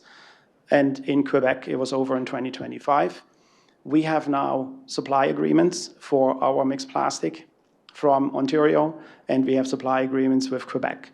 So what it does to us is we do not need to bid on this anymore. We have exact volumes of material, what we're getting on a monthly basis. And with that, we actually have the opportunity to reduce the inventory. And we're guessing about 20 to 25 truckloads will be sitting on the property, which will be located inside. So this is a big difference from what we had before. So since the snow finally melted, we started cleaning up our outside inventory. There's a lot of material which we received in January and February, which is out of specification, which came through the transition into the new Blue Box system. We all know material doesn't go to blue water recycling anymore. It goes down to the waste management facility in Dumfries, and they had all issues. And so we have material on site which needs to be moved out, which is happening between now and it started, I think, last week, and May 11th, there's about 20 truckloads of material out of specification, which is moving. And by mid-May, we have the outside storage cleaned up to the point where there's only detergent bottle stored outside. And we believe with the reduction of this material on our property, we have a huge reduction in the option to create those flies. And the material will, of course, be stored inside.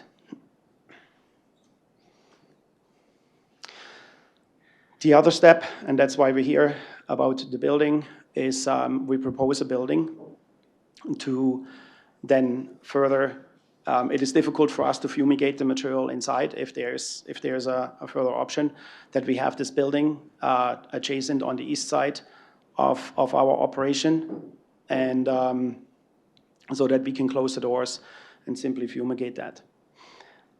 Before we go into this, I think with those 25 truckloads, we have about 5 days of actual storage on site, and we have to go first in, first out. That means a bale is not sitting longer than 5 days in a max in our facility, totally different than from what happened before. That is an operational change, which would also help with the reduction in the flies. This is from Orkin, that they recommend a fumigation in a closed building.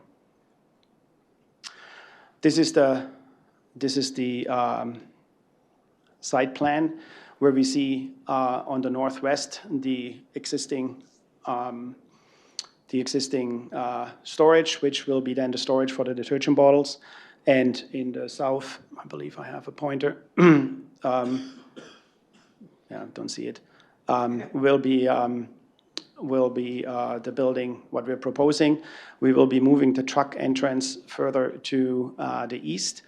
Also, sometimes we do have issues with truck traffic around, and they all come at once, even though they're scheduled, to make sure that there is no concerns on that end. When it comes to our operation, we are processing about 4 truckloads a day, 4 to 5 a day. When we receive a truck, when we unload that, we will be driving every 2 to 3 minutes. A forklift with 2 bales stacked will be driving into the storage for unloading, and then the operator every 8 minutes. And they have actually a timer on the wall, so they know that we can maximize our output. They have to drop a bale into the shredder.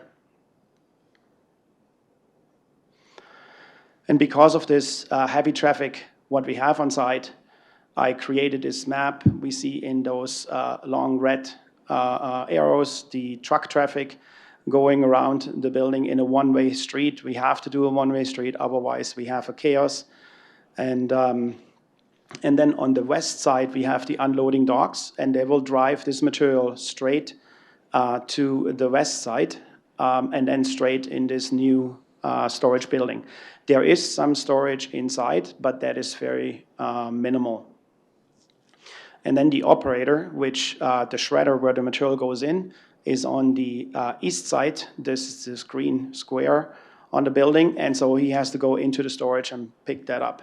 The reason why we want this location is really because of a safety issue.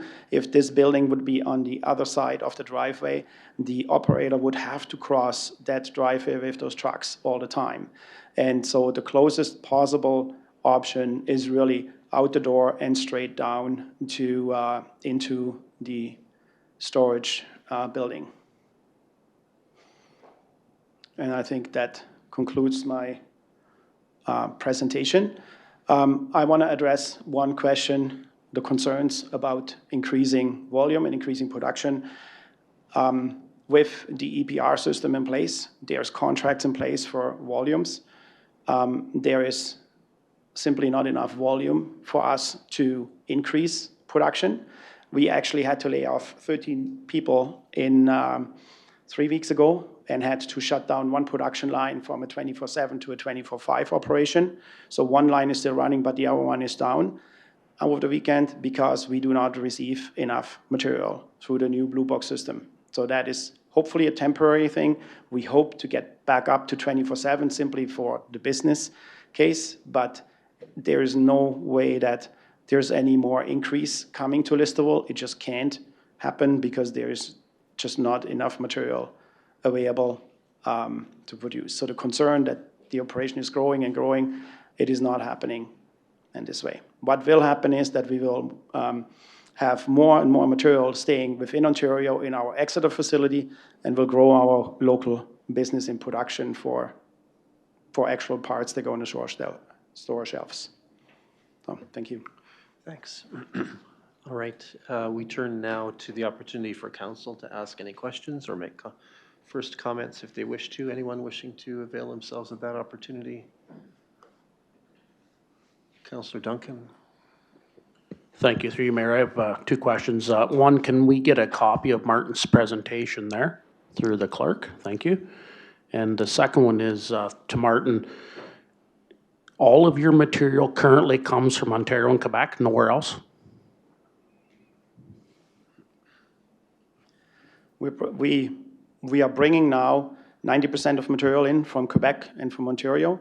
It is correct that some of the material is coming from the US, mostly from Michigan, and just borders there crossing into close to Canada. We are bringing material in once in a while from Manitoba. And yeah, so those are the areas. We don't bring in material from Florida because it doesn't pay. It's too far of trucking, so. Okay, anyone else? Councillor Nordham. Thanks, Mayor Kasenberg, and through you. Just a question. I know that we're in the zoning bylaw talk, but would there be any way to maybe connect the two buildings, or are you still driving outside between the two buildings, between the new storage area and then the main facility? Thanks. We hope that we do not have to connect the two buildings.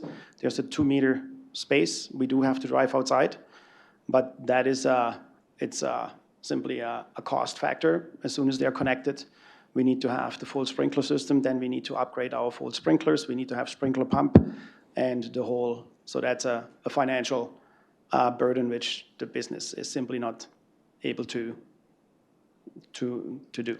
So that's why we are focusing on the building, which works with the fire code. Okay, Councillor Nordham, supplementary. Yeah, thanks, and yeah, I totally understand. I think some of the concerns maybe from, your neighbors, and you hear it as well, is that doors are open round the clock almost. I mean, I drove by the other day, I seen all the doors open. So I think if this project doesn't affect the fly population, I think I would recommend that's maybe something we look forward to in the future. I did address my operation to keep the doors closed on the west side all the time.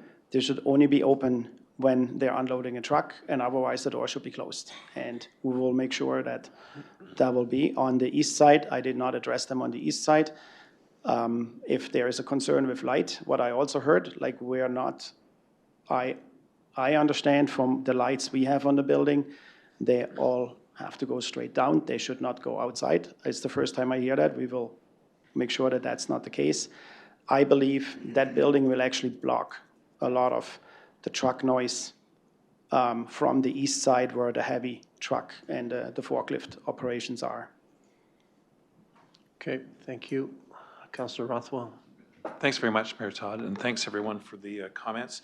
Martin, I have a question for you. We heard some question with respect to the size of the building. I see on the plans, I believe it's 981 square meters. Can you just verify the dimensions just for our public and council as well, please? I don't have the dimensions 100%, but they are with the size, what is allowed. Where we actually had to make some changes because we can only have a certain length of the building in compared to the middle of the road for fire rating. So we had to actually make that a little bit shorter. So I don't know 100% that. I think we're below the 1,000 square feet. We are at the 980 square feet, and the exact dimensions, I don't have them.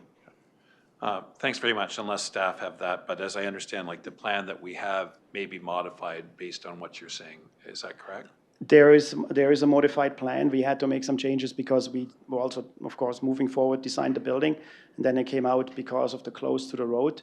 The building has to be shorter. Otherwise, we'll have to build a firewall within the building itself.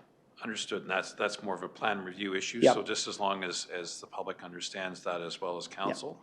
Yep. I agree with your comment. If you can try to address the issue of glare and so on. I know the site plan usually has wording in to address glare, but if you're also prepared to deal with that as well as the issue that Councillor Norton spoke of in terms of those existing operation on the west side with the doors being closed as much as possible. I think that may address the issue, obviously in addition to the fly. So hopefully that's going to be addressed. Thank you very much. Thank you. Thanks. Anyone else? Councillor Blazek. Thank you, through you, Mayor Kaysenberg. This is more of a personal comment. I'm an incredibly compassionate person, which I think makes me great for this job, but it also makes this job sometimes very hard. Literally, like my heart is racing, my palms are sweating because I have so much empathy for the neighboring homeowners. And I want to thank you very much for coming here and speaking tonight. I think it's a brave thing to do.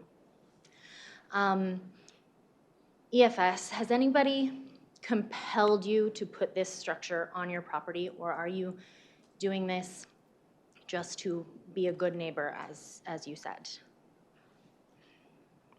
Mr. Vogt.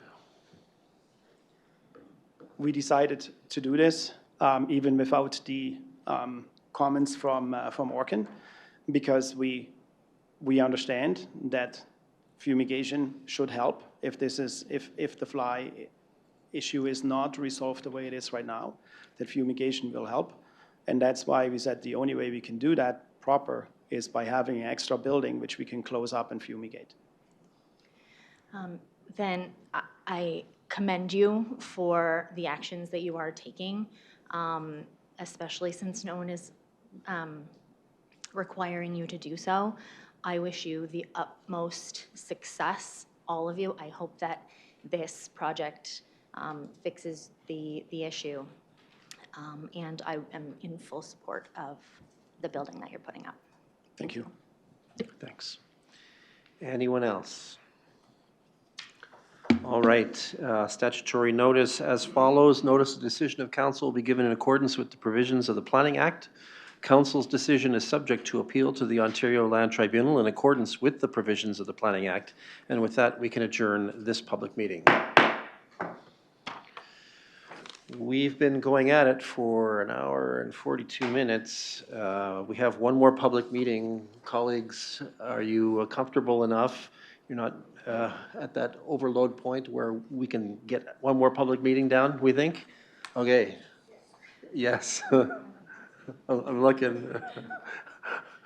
All right. Thank you, folks, for coming tonight. All right, so let's have our last public meeting of the evening.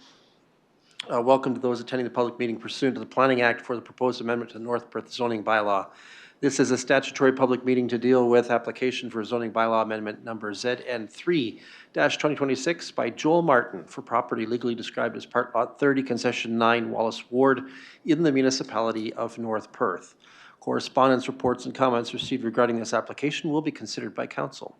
Those in attendance wishing to make comment concerning this application will be given the opportunity to do so. In accordance with the Planning Act, specified persons or public bodies wishing to appeal council's decision in this matter must make verbal submission during this public meeting or have made a written submission to the council. Those wishing to receive notice of the decision regarding this application must notify the clerk via email, telephone, or by utilizing the public meeting sign-in sheet located at the back of the council chambers, giving their mailing address and telephone number.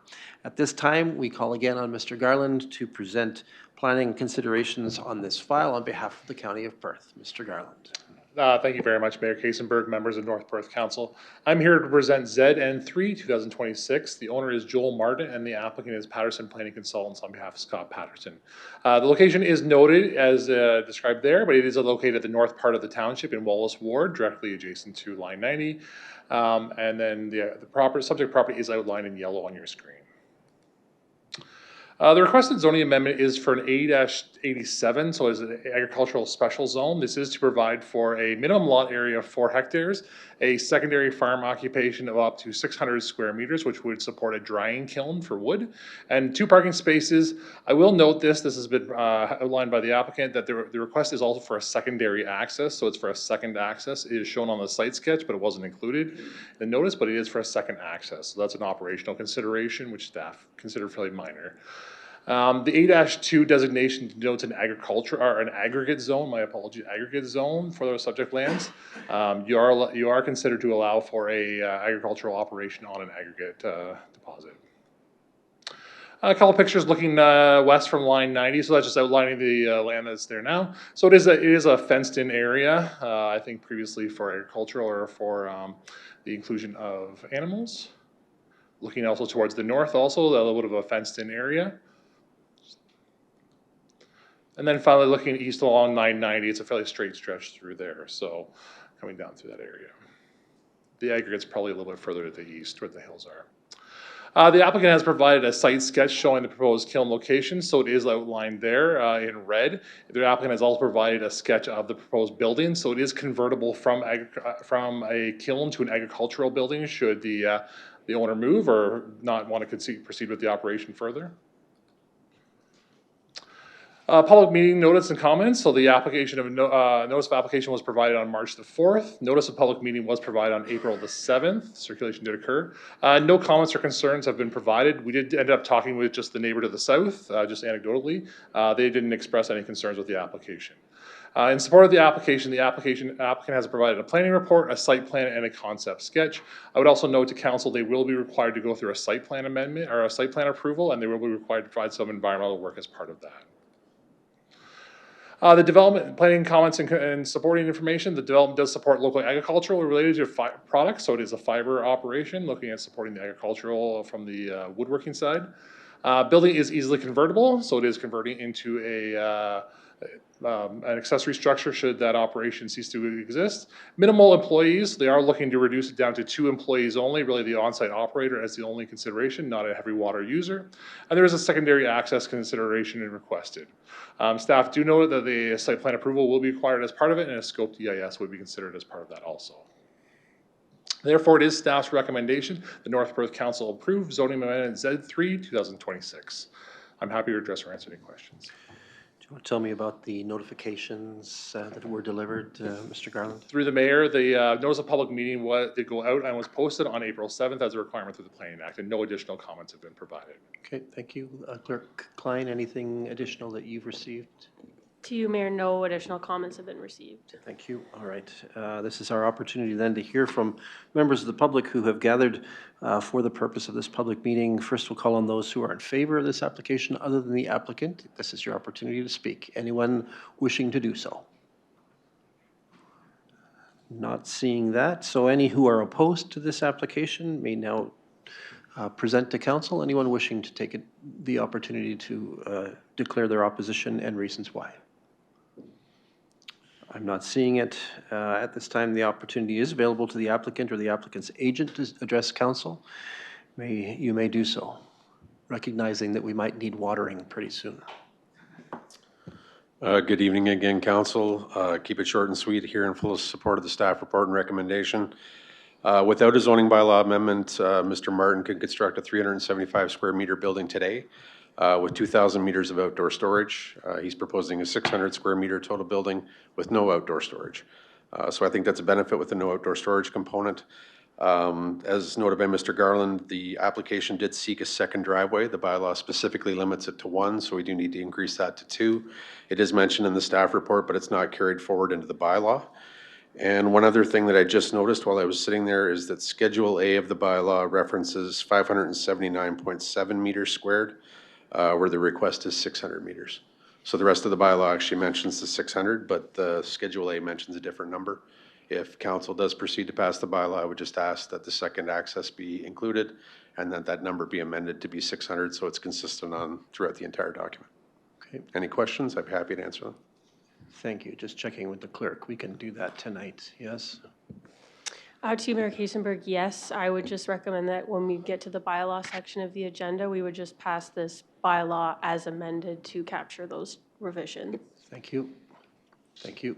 All right. Let's turn to council for questions or comments on this matter.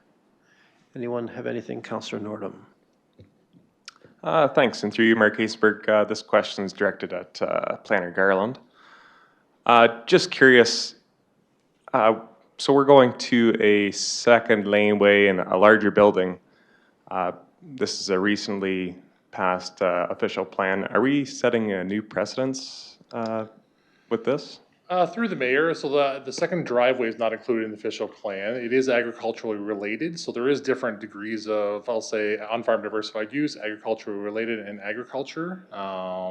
So applications are always considered on need basis. This is still below that, so they're not including any outdoor storage as a consideration. That's a big factor in this.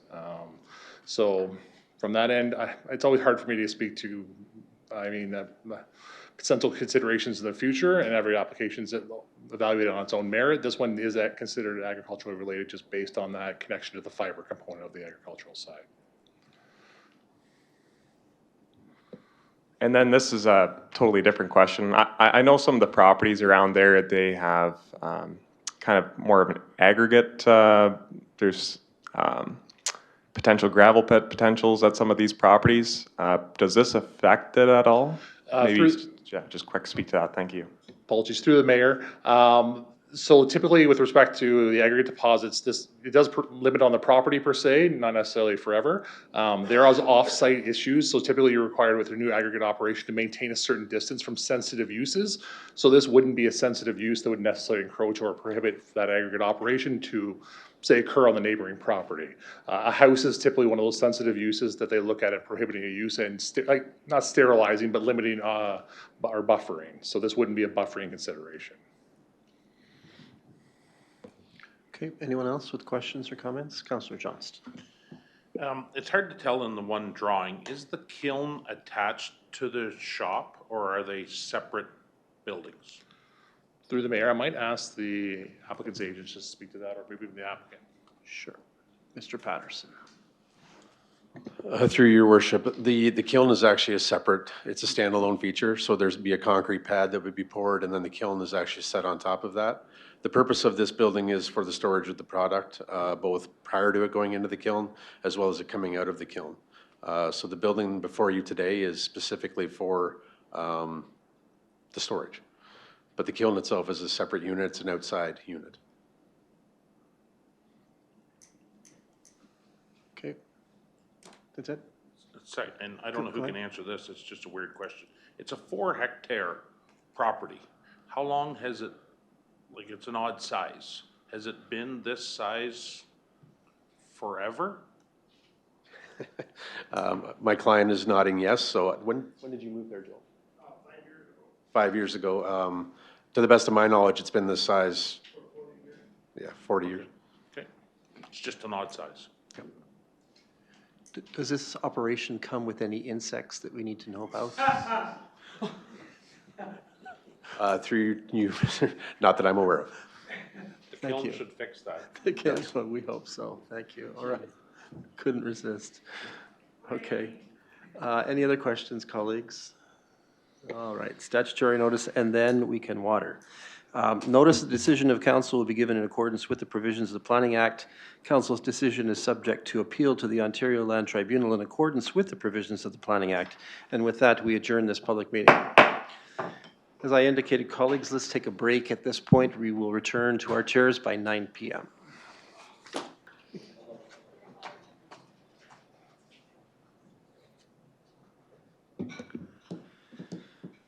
All right, I now declare the recess period during which public meetings were held to be over, and I call our regular meeting back into properly constituted session. We have some resolutions to consider pertaining to the matters that were entertained during the public meeting. So let's go with item 8.1 first. We have, I think, one big one here. All right. That the Council of the Municipality of North Perth receives a report dated April 27, 2026, entitled Draft Plan of Subdivision NP 25-01 and Zoning Bylaw Amendment Z03-2025.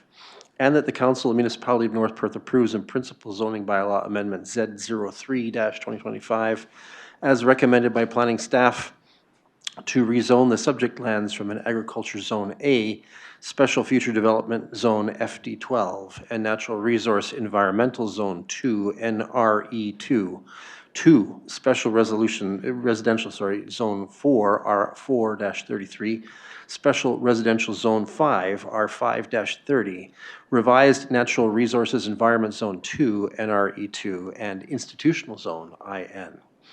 And that the North Perth Council recommends to Perth County Council that the application for draft plan of subdivision number NP 25-01 submitted by 10005357777 Ontario, Inc., affecting the lands described as Part Lot 16 and Part Lot 17, Concession 8, Elma Ward, in the municipality of North Perth be approved subject to the following conditions. By my count, there are 22 conditions, which I will not read into the record. And we have also a series of 6 notes to the draft approval. Can I call for a mover on this? Moved by Councillor Nordum, seconded by Councillor Rothwell. Thank you. Discussion or debate? Colleagues, anything further on this one? Councillor Johnston is leaning forward, looking like he might have something to say. So, Councillor Johnston. So is there a way to put in anything about the access? I know we've beat this horse to death already, but that secondary access to me is still a killer for the deal for me. And I know what Scott said, it's private property and they can't force Atwood Station to proceed. So Chris, really it's, that secondary access could be years away. We could, if we say 50 houses and then they have to have the secondary access, we could be 50 out of the 88 built for 5 years before that secondary access is built because of waiting on Atwood Station to proceed with their phase. CAO Snell.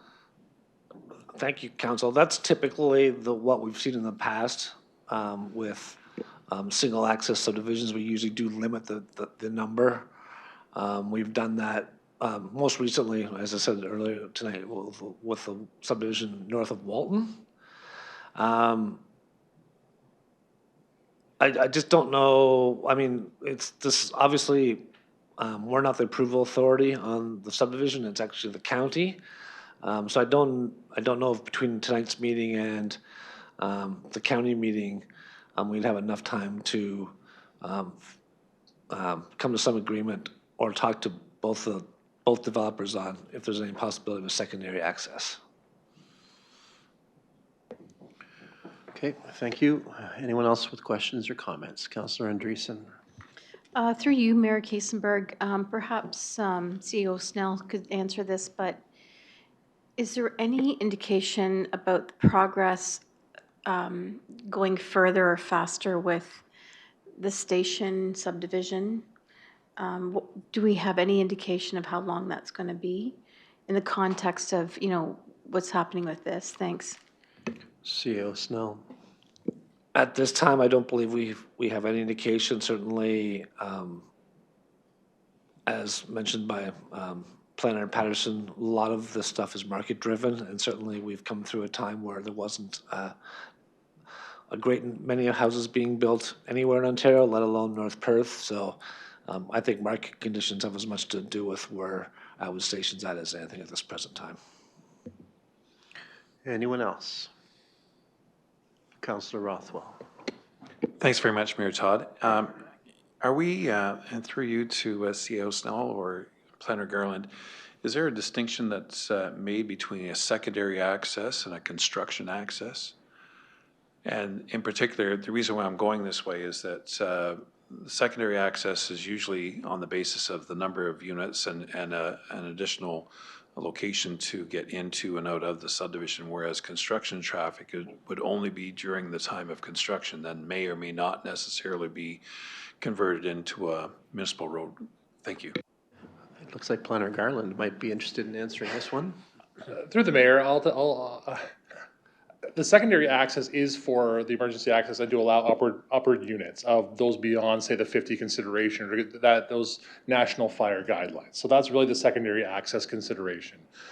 Construction access, as has been noted, Woodview Drive is an open public road for access through there.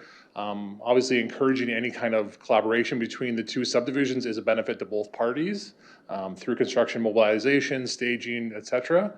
So, I mean, I know there has been encouragement from staff to have those discussions and forcing those discussions. That's where that condition has been implemented in the draft plan and subdivision for that. But I'm not aware of any kind of necessarily forcing of a consideration for a construction access at this point in time.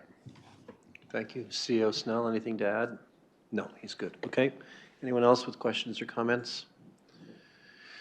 Colleagues, I find myself torn on this one for the reasons that I described earlier. As one who enjoys walking that circuit, I can appreciate the beauty of that neighborhood and the interest in the people who live in that neighborhood of protecting what they've had. But of course, we always run the risk of someone building next door to us that builds a form or an approach that we don't particularly care for. And frankly, I don't particularly care, for the result of this being an OLT tribunal, because I don't think we'll win. And so, as much as I want to hold my nose, and another reason that I may not fully approve of this is that I don't see anything about affordability of housing in this proposal. I'm not going to hold my nose. I'm going to wind up voting along with the planning proposal, which has been recommended to us by the planner. Councillor Blasek. Thank you. Through you, Mayor Kasenberg. I'm not sure if this question is for our CAO or our treasurer. I don't think I've ever asked it before. What does it usually end up costing the municipality and the taxpayers when we go through an OLT process?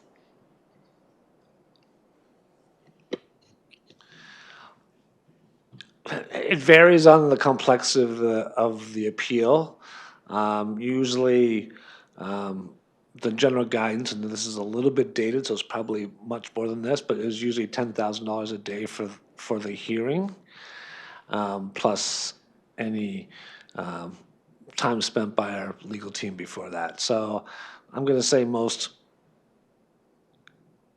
hearings for its development this size are probably going to be roughly about a week.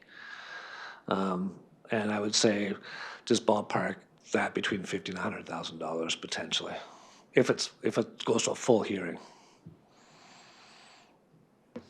Okay, Councillor Norton. Thanks, Mayor Kasenberg.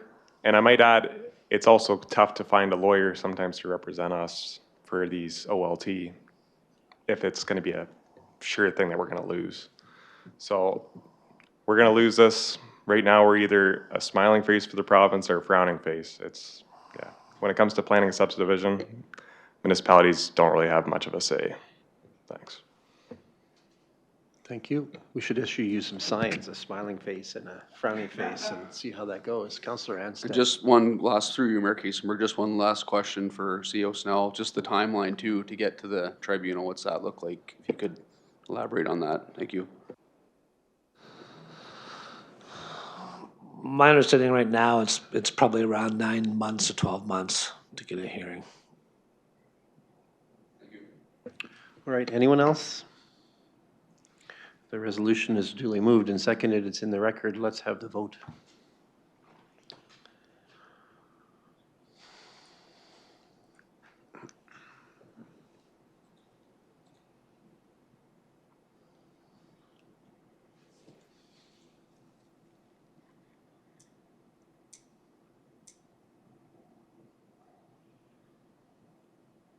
And that is carried. Thank you. All right, next we turn to item 8.2. We have a resolution for that one as well. As follows, that the Council of the Municipality of North Perth receives the report dated April 27, 2026, entitled Zoning Bylaw Amendment Z02-2026, prepared by planning staff, and that the Council of the Municipality of North Perth approves Zoning Bylaw Amendment Z02-2026 as recommended by staff, submitted by EFS Plastics, affecting lands described as Part Lot 6, Plan 44M31, and Part 1 and 4, Reference Plan 44R4909, Listowel Ward, Municipality of North Perth. Can I call for a mover? Councillor Rothwell will move. Seconded by Councillor Andreessen. Thank you. Any discussion or debate? Councillor Rothwell. Thanks very much, Mayor Todd. Certainly in support of the application, as was mentioned by Councillor Blazek. Clearly, this is a corporate system that's trying to address an existing problem. And I think with the flies, et cetera, hours of operation and so on, I think are manageable items to deal with. And the lighting issue, I think, can be addressed through the required site plan. So hopefully a number of the issues that the public brought forward in an appropriate manner, hopefully are going to be able to address by the approval of this development. Thank you. Thank you. Councillor Anstett. Thank you, Mayor Kasenberg, through you. And I know this is probably not procedurally correct, but would it be possible to get a report on the progress of the situation from our bylaw department? Let's bring that to the report section of our meeting, if you don't mind, Councillor Anstett, and we'll not muddy this one with that, but we can certainly consider that as a council at a slightly later time tonight. All right, anyone else with comments or questions? Debate? I'm not seeing it. Let's have that vote.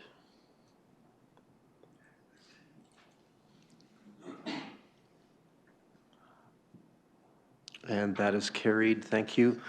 And now the third matter from the third public meeting as follows. The Council of the Municipality of North Perth receives a report dated April 27, 2026, entitled Zoning Bylaw Amendment Z03-2026, prepared by planning staff, and that the Council of the Municipality of North Perth approves Zoning Bylaw Amendment Z03-2026 as recommended by staff, submitted by Patterson Planning Consultants on behalf of Joel Martin, affecting lands described as Part Lot 30, Concession 9, Wallace Ward, Municipality of North Perth. Can I call for a mover? Moved by Deputy Mayor Kellum, seconded by Councillor Anstett. Thank you. Any discussion or debate? Councillor Nordum. Thanks, Mayor Kasenberg. With this one, I'm a little concerned about precedence on this one. It's just getting into the agriculture field. The only kilns that I kind of know are in the industrial park. So I'm kind of a little concerned on precedence, so I will not be in support of this one. Thank you. Okay, thank you. Anyone else with comments, debate?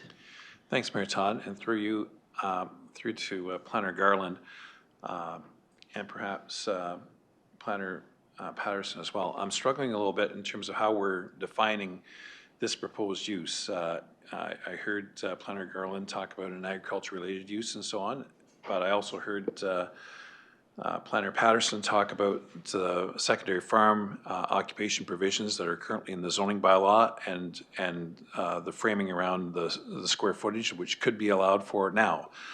So the struggle I have in my mind is that truly what it is that we're dealing with here, and going forward, the whole issue of the on-farm diversified use, if in fact we are to call it that, where are we with the zoning regulations so we know what size and scale that we're dealing with as opposed to this matter? So it's just a struggle in my mind about how we're actually quantifying this proposed business. Thank you. Planner Garland. Through the mayor, so staff did look at the on-farm diversified use. It is, the structure and building and et cetera is below that threshold. It's a 2% consideration from on-farm diversified use.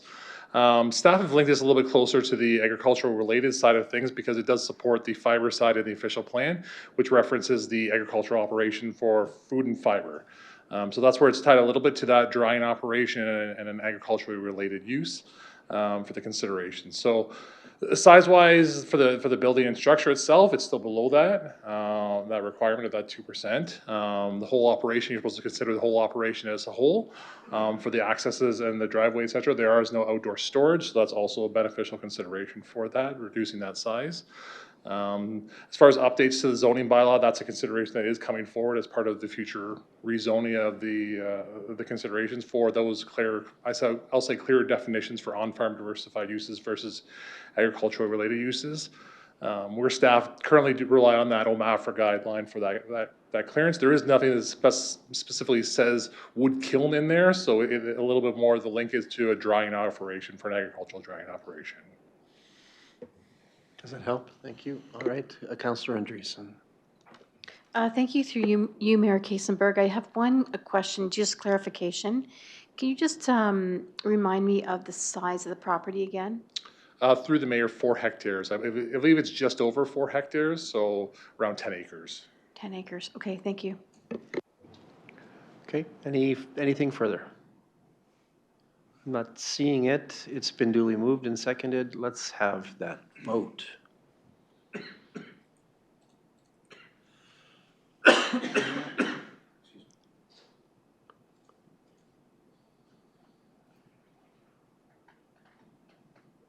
And that is carried. Thank you. All right. Mr. Garland, you had a busy night. Thank you for steering us through that. And we appreciate all the work that your team always does. Colleagues, let's move forward with item 9 on our agenda. As follows, first we're going to consider an item from the Corporate Services Department. As item 9.1.1, the Treasurer brings forward a report that addresses a practice for managing the non-cash expenses from the municipal budget. Provisions are available through provincial legislation and regulation to exclude some items of non-cash expenses, including in particular amortization and landfill closure and post-closure liabilities in our case. I'm going to call on our Director of Corporate Services and Treasurer Ashton Romani to walk us through this report. Welcome, Mr. Romani. Thank you, Mayor Kasenberg, and good evening, members of council. I'll try and be brief. So the report outline is required under Ontario Regulation 28409 because the budget is now presented on a cash basis. This is consistent with the majority of municipalities across Ontario. So council, through this regulation, must be advised of the impact excluding 2 non-cash items, particularly amortization, valued at just under $5.7 million, and landfill closure and post-closure expenses, valued at just under $100,000. So together, that's around $5.8 million. These are accounting expenses, not cash spending, so excluding them avoids an estimated $5.8 million levy increase. So to be clear, these costs are not being ignored. Amortization is addressed through transfers to reserves, as per reserve fund bylaw and our asset management plan. Similarly, landfill closure costs are funded through the landfill operating budget, and the full liability remains in our audited financial statements under PSAB. So as such, staff are recommending to receive and adopt this report under the Ontario Regulation 28409. Thank you. Thank you, Mr. Romani. Colleagues, questions or first comments? Councillor Rothwell is leaning forward.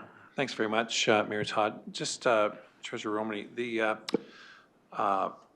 this is nothing new because this goes back to 2009. So when we were going through the mayor's budget, should we have actually excluded those as we went through, or is this just a process after the fact, and then we have to have this separate report that itemizes the non-cash expenses? Just help me out with that, please. Through your Mayor Kasenberg, so through this budget process, it was our first time actually excluding these expenses. Historically, they were. However, adding in the nuance of the strong mayor powers where it's within the mayor's purview for it to be adopted. Generally, a general municipal budget cycle, part of the budget adoption will include this report. But now since it's adopted, it's a bit of cart before the horse because we don't know what the actual outcomes will be of the budget, hence why it's coming after the fact. Yay for process. Yay. Okay, anyone else with questions or first comments? I'll read the resolution then into the record that the Council of the Municipality of North Perth approves the exclusion of amortization, landfill closure, and post-closure expenses from the 2026 budget in accordance with Ontario Regulation 28409. Can I call for a mover? Moved by Councillor Johnston, thank you. Seconded by Councillor Duncan. Any discussion or debate? Seeing none, let's have that vote.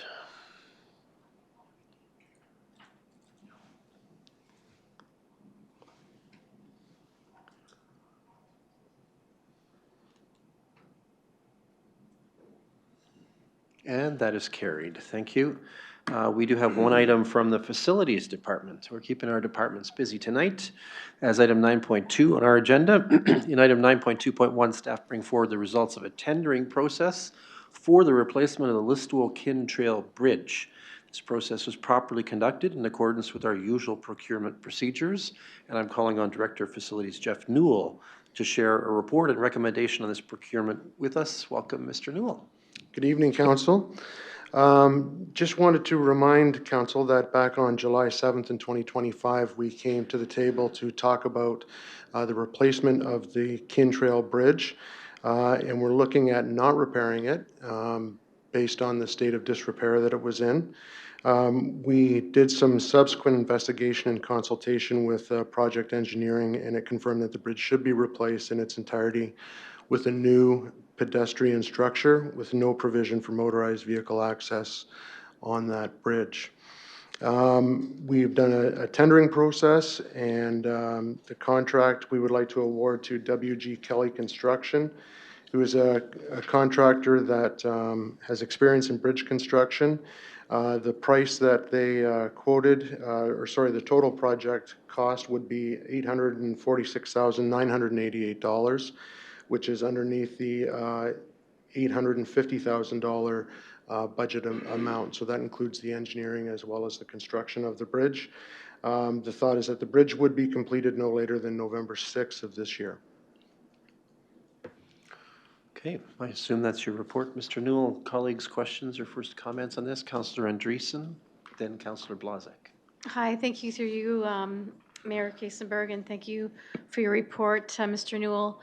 I have to say that I was pretty shocked by this price tag, and I realize it's under, I guess, your initial estimate, but I have a lot of sticker shock with this one. It's a pedestrian bridge, and it seems like a lot of money, but I realize that it's an important aspect of our trail, but well, I'm not sure how much people realize the investment it takes to maintain things for this trail, but thank you. I just wanted to make that comment.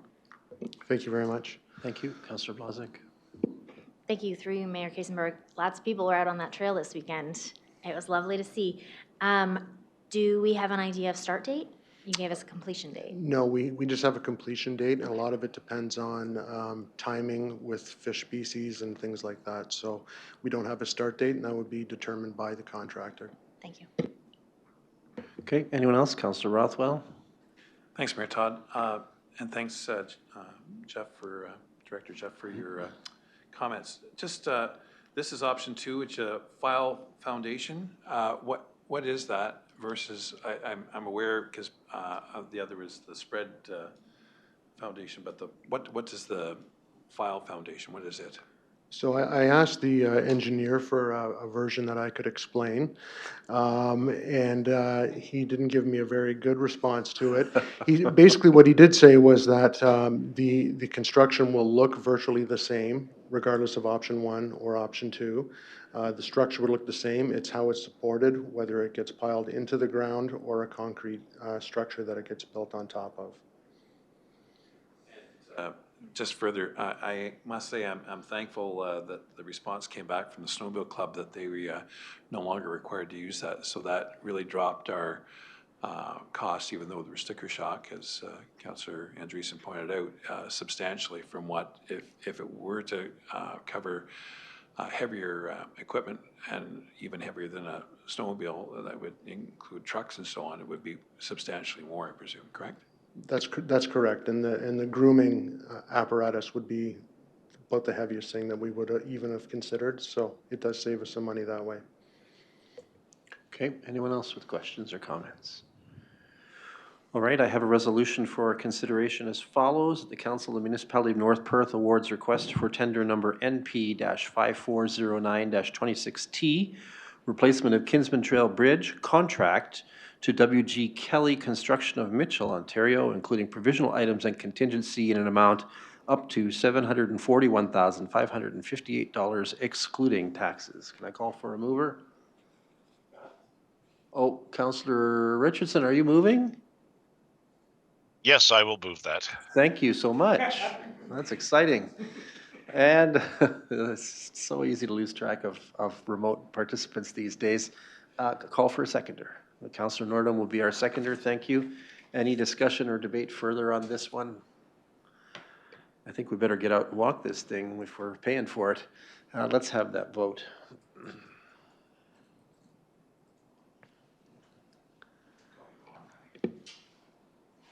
And that is carried. But maybe we don't walk it all at once, at the same time. Maybe not, I don't know.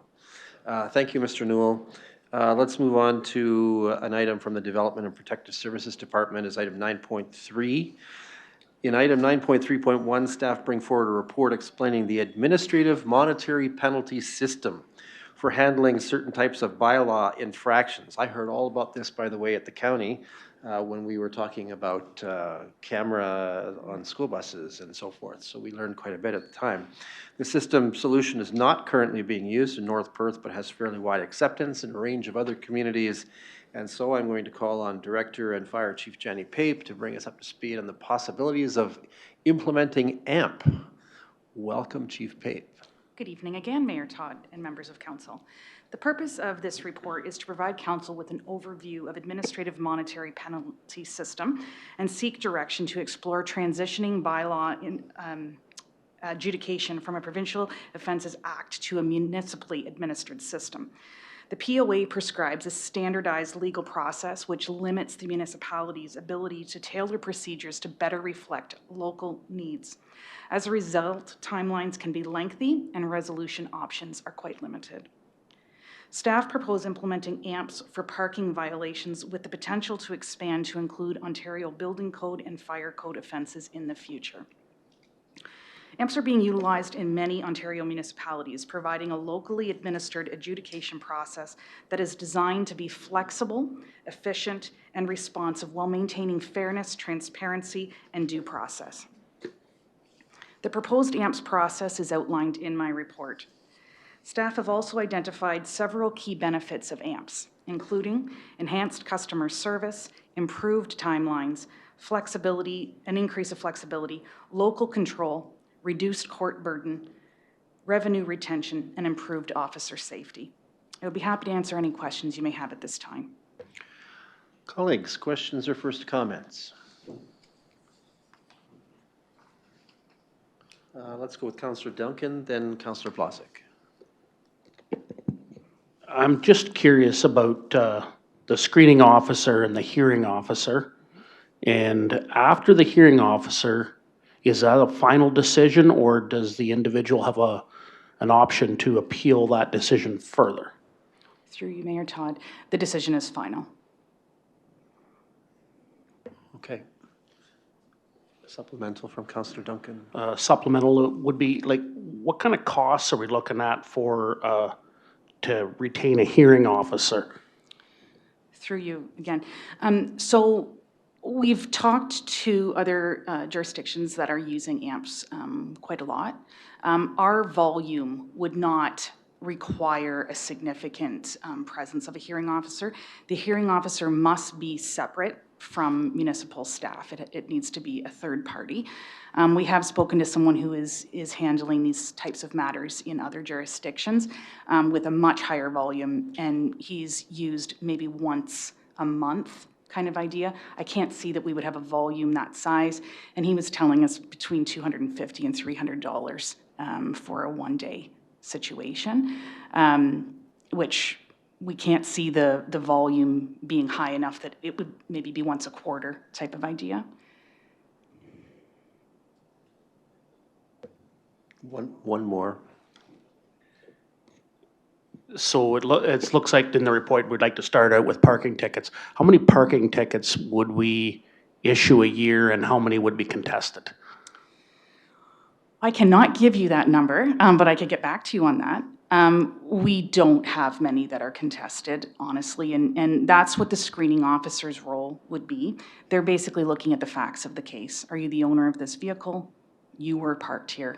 Those are the facts of the issue. Then if they still disagree with that, then it would go to a hearing officer. But it simplifies that process. If they wanted to contest now, they would have to drive to Stratford. This way, they would be able to do that locally. Okay, thank you. Councillor Blazek was next. Thank you, through Mayor Kaysenberg. That mostly answers my question, but so you're asking for consent from council to, do a little R&D, and before anything would be implemented, it would come back to us for final decision making. Through you, Mayor Todd. Absolutely. So there would be policies and procedures that would be put into place. One of the individuals we've spoken with is estimating a cost of about $5,000 to get those at top, to get those policies and procedures in place. Then the screening officers would be internal staff. Anyone else? Okay, I have a resolution for consideration as follows. The Council of the Municipality of North Perth directs staff to research and develop a plan to transition bylaw enforcement matters from the existing Provincial Offences Act mechanism to a municipally administered administrative monetary penalty system. Can I call for a mover? Moved by Councillor Blazek, seconded by Councillor Nordum. Any discussion or debate? Seeing none, let's have that vote.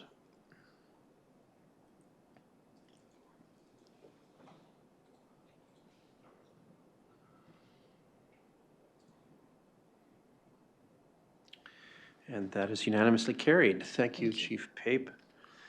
Next up, a report, an item from the Department of the CAO is item 9.4 of our agenda. And in item 9.4.1, staff bring forward a report previously reviewed by council that provides a recommendation of a pay increase for those serving in elected positions in the next term of council to begin after November 15th of 2026. Call on Director of Human Resources Kelly Fraser to refresh our memories and address any questions. Welcome, Ms. Fraser. Good evening, Council. So I'm here tonight to discuss the 2026 Council Remuneration Market Review that was brought forward at the previous Council meeting on April 13th for your consideration. So that item was deferred to tonight's meeting for further debate and discussion.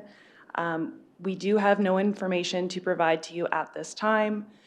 Carrie is here from Wharton Upgrove to support with any questions that you may have. We do recognize that this is a very tough topic to discuss. So Chris, Carrie, and I are here to answer any questions and to support as you need to make an informed decision. Thank you. Thank you, Ms. Fraser. Colleagues, questions or first comments? Councillor Andreessen. Thank you, through you, Mayor Kaysenberg. I want to share some comments after doing a lot of reflection over the last 2 weeks. I fully understand the concern for raising North Perth council remuneration as elected officials, we're in charge of our own wage increases, and that really puts us in a really awkward and difficult situation, as Kelly had mentioned. You know, on one hand, we know that people are really struggling with difficult economic times, and I have great empathy for those who struggle. And I think, you know, through my own volunteerism and through contributions to charity, that's something that is near and dear to my heart, and it's something that's important to me. However, I really thought about council compensation and the impact that we make on the community and the level of demands that we have on us. And as a council, we are collectively working really hard on behalf of our residents. And we also face a number of risks working as council. And as a female councillor, I want you to understand my perspective. I want you to think about both our commitment and secondly, about risk. And the public really doesn't understand risk, and they don't understand the commitment that we make for the 4 years of this work. And so even though you may want to seek public ideas, they still don't understand what we face sitting in these chairs. We give up a lot of family time to be at regular council meetings, as well as committee meetings, community events that we support, and also supporting community organizations.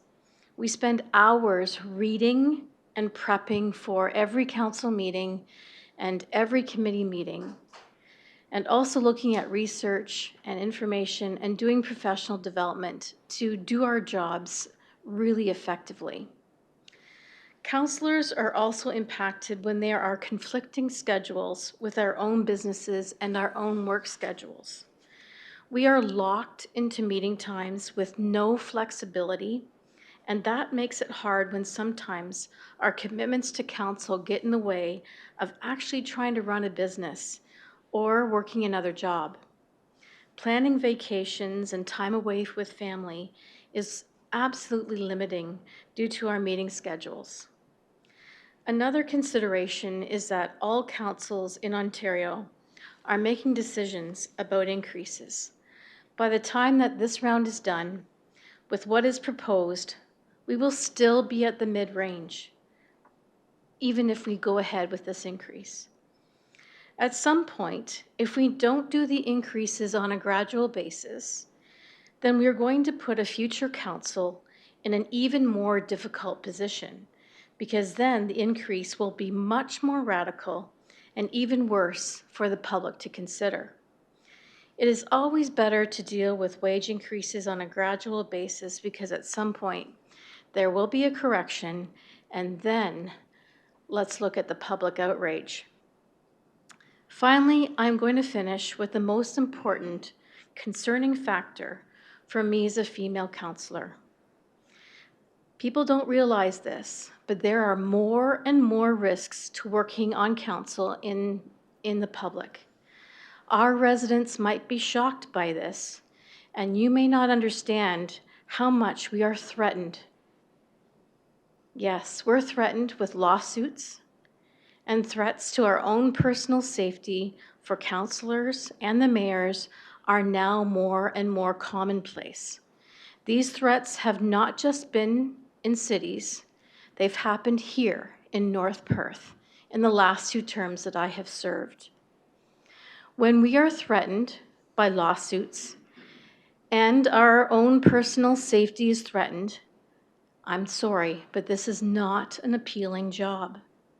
And we certainly aren't compensated very well given the commitment that's required and given the ongoing threats that we face.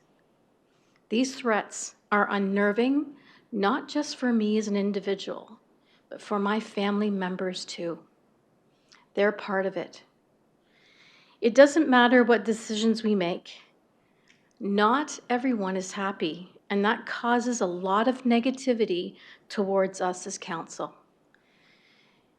You've heard it before, and we all say it, but it's a thankless job. Usually, as the element of risk increases in any type of employment job, wages reflect that. Our own compensation at this time doesn't even reflect the level of risk that we face in this job. In essence, this is a job. We are not volunteers.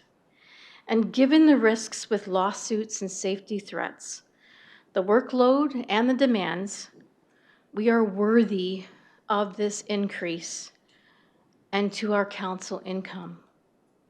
I sit on the governance committee, and we had some very hard discussions together as a team. And we talked about these concerns, and we collectively decided as a team that we would bring this decision forward to you collectively as a council. So I'm going to make the motion that we move ahead with the recommendations from Warden up to Grove. Thank you. Thank you, Councillor Andreessen. I'll hold that, certainly, that your intention is to be the mover for this. Let's see, anyone else wishing to make comment? Councillor Richardson.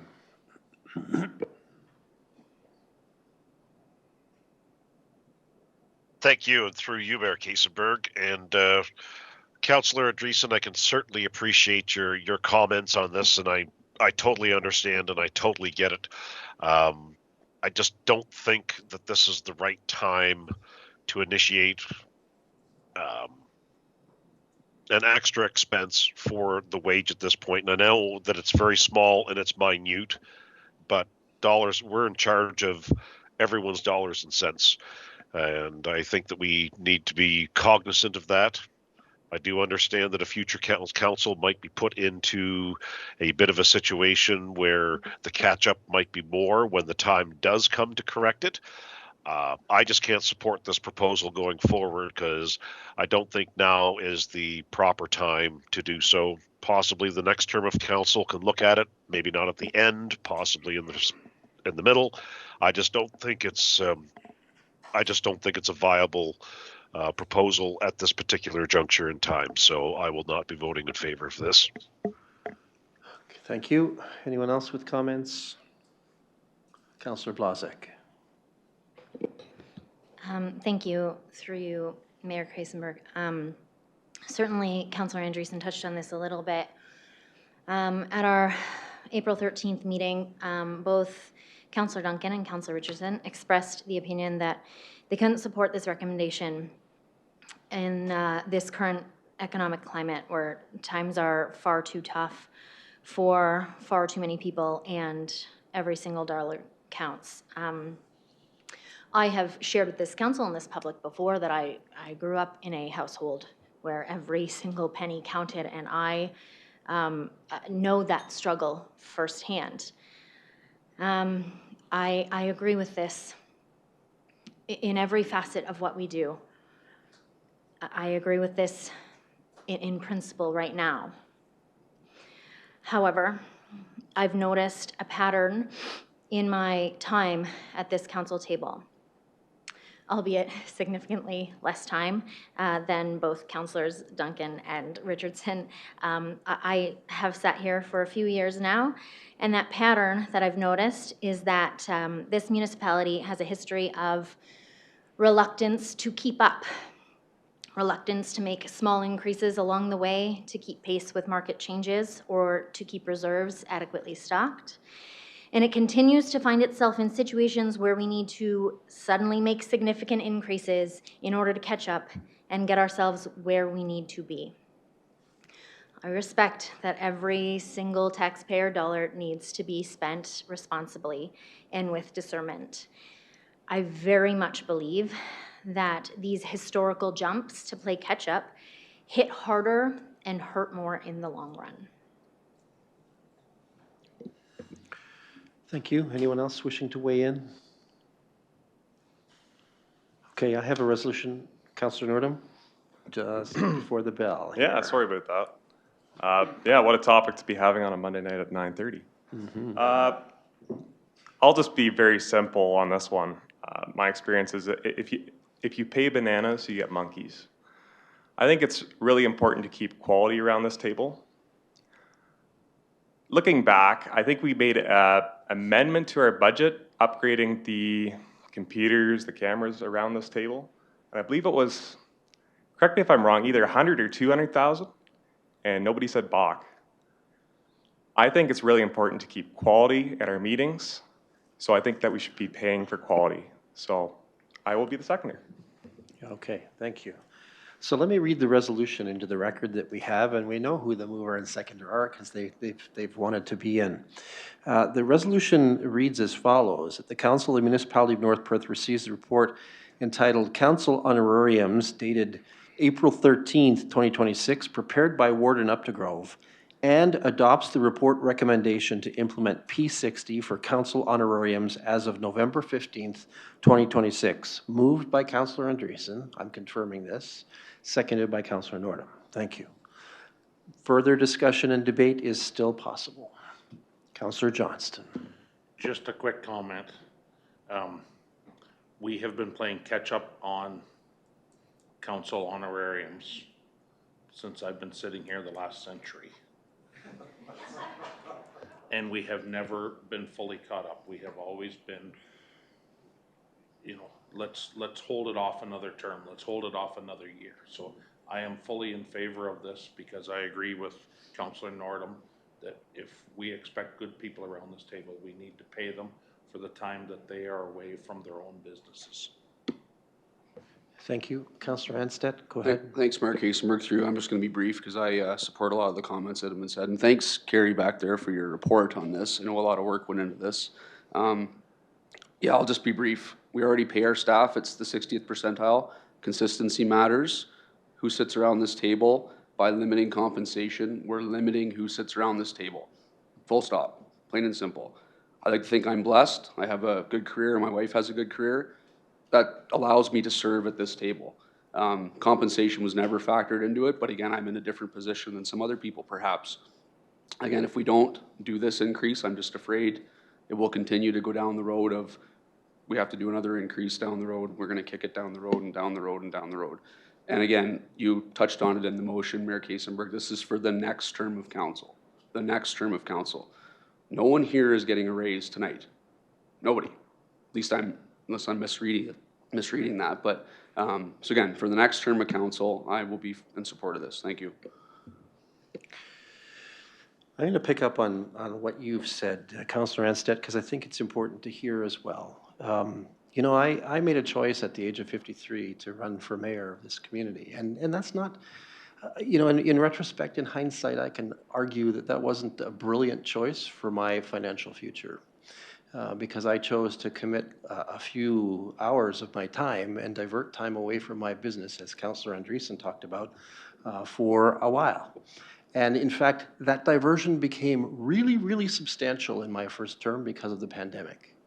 You know, I was working 60-hour weeks as mayor during the pandemic and essentially making about $3.25 an hour as your mayor, which was a bit ridiculous, to be blunt. And so, you know, I now can look with the wisdom that I have of having sat in this chair for 7.5 years and knowing that I have no horses in the game looking forward because I intend to retire in November, and say I absolutely agree with the bananas and monkeys comment. And I think that if you want quality people here and you don't believe firmly in the compensation that is worthy for the circumstances, that you will create a problem for this community of vision, of commitment, of frankly skewing the age range of who serves as mayor and deputy mayor in the future. Because it will become a circumstance, frankly, where only retired wealthy people can serve as mayor and deputy mayor in this community and give the kind of time that's required. And we can argue there's nothing wrong with you know, 65-year-old people and older being the mayor of this community, but there are others in this community who would have the aspiration or who have a different vision of what our community will portray or what it should be, that deserve the chance at least to not be held out, pushed out, kept out because they can't afford it, you know? And I've thought over the years about the wonders essentially of some of the younger people than me at the table, of Councillor Anstead and Councillor Blazek and Councillor Nerdum, and what if they want to be mayor next? They should have the opportunity. And they should have the opportunity knowing that when they put aside parts of their career and their financial future, that it's going to be taken care of for them to some degree at least. And so I'm all in on this. And like I said, I feel I don't have horses in the game. I can appreciate the continuing concern about municipal finances and taxpayer dollars. But you know what? If we want to talk about taxpayer dollars, we need to turn our attention to what the province and the federal government are doing with regards to taxes, because municipal taxes account for only 9% of the tax dollars collected in Canada and used in Canada. And so we're not the problem, quite frankly. The problem is with other levels of government, and that is something that we need to draw some attention to. Sorry, little rant. I'm allowed to be cranky as I get near the end. All right, anyone else wishing to weigh in? All right, we have this duly moved. It is seconded. Let's have this vote.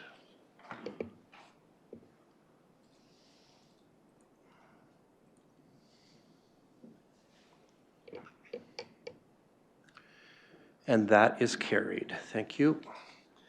All right, that allows us to move on to item 10 on our agenda. Colleagues, do any of you wish to request a report from staff or a committee? I think we had Councillor Anstead. Yes. Thank you, Mayor Kasenberg, through you. Yes, just if staff could continue to follow up on the issue with EFS Plastics and their fly situation, just to get that to resolution, please. Thank you. Okay, so a request for a report of, do you want to stipulate what you want to see in that report, Councillor Yeah, thanks, Anstead? Mayor Kasenberg. I guess I wasn't super clear. I apologize. So just, again, what the actions that are being done. Again, a timeline as to when the actions are going to be put into place. And again, I guess a follow-up as to once those actions have been done, what a follow-up looks like in terms of the issue if it's been addressed. Thank you. Okay, thank you. Do you want a direction from council to that end? Yes, please. Okay, so we need a resolution then. Do you have something drafted, Councillor Anstead? I don't, and I thought you were gonna make me ask, maybe come up with that, so I apologize. No, I guess if the clerk's table could help me out, but just basically if requesting a report on the status of the EFS infestation issue. And again, if we could, I don't know where I want to go with this, maybe the clerk's table can help me out with some proposed wording, but that's kind of the start of it. Okay, CAO wants to weigh in. I am just a little concerned with the timing, just because we're just coming into the spring, and the problem isn't a wintertime problem, it's really a spring going into summer problem, so I'm a little reluctant to say, I'm not sure a report right at this time does council much good until we see if some of the aspects, including even Martin's building the building, are helpful. But we can, like, if we could say a report back in maybe closer to the end of June or July, is that okay? Yep, that's fine with me. Okay, I think council seems agreeable to that. I think I'm hoping that the scope of the report seems appropriate. The resolution defines what it is we're looking for. We want to see what has been tried, what the state of the art or science is with regards to this, because we heard some conflicting pieces with regards to whether Orkin can or can't take care of this, and then we want to know, what people are experiencing right now. I don't know about you, but I found myself interested in whether there was a need still to deal with the infestations in people's homes, and how do we address that? And I don't have an answer, I just have a question. You okay? You got something? Through the mayor, I would just like to read the recommendation that we've drafted just to ensure that council and staff are comfortable with it.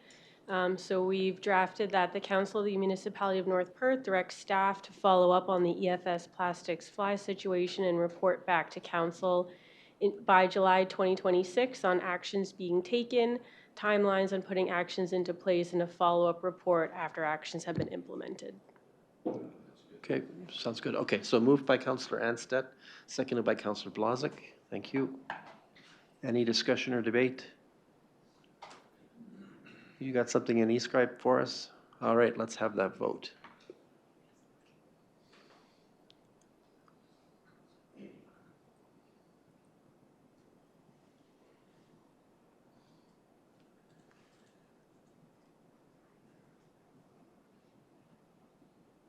And that is carried.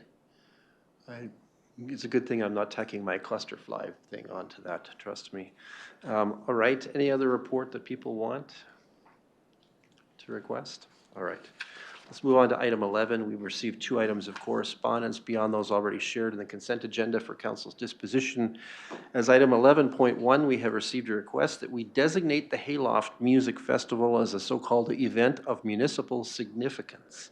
This action is warranted to support the request from festival organizers for a special occasion liquor license from the Alcohol and Gaming Commission of Ontario. Along with this is a request to provide an exemption to the noise bylaw during relevant festival hours. Is there any objection to considering this? I'm not seeing anyone, so let me read a resolution that's been prepared by the clerk team.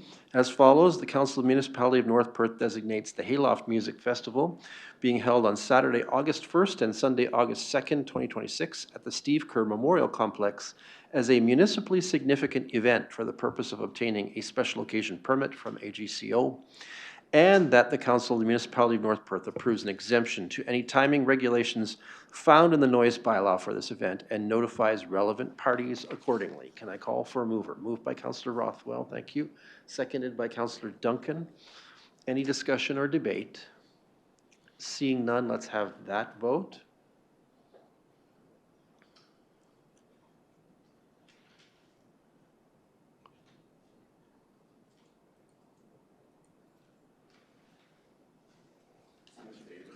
Councillor Anstett records a manual in favor vote. I'm in favor. Councillor Richardson records a manual in favor vote. And Deputy Mayor Kellum records a manual in favor vote. And what say you, Councillor Nordum? You're good? Okay. Then that is carried. Thank you. Item 11.2. In this matter, we've received a request from the North Perth Chamber of Commerce that we provide an exemption to them related to their home and garden show on May 8th from the provisions of the sign bylaw, with approval sought to install temporary signage for up to 7 days for about 30 signs before the event in various community locations to encourage attendance. Anyone object to considering this one?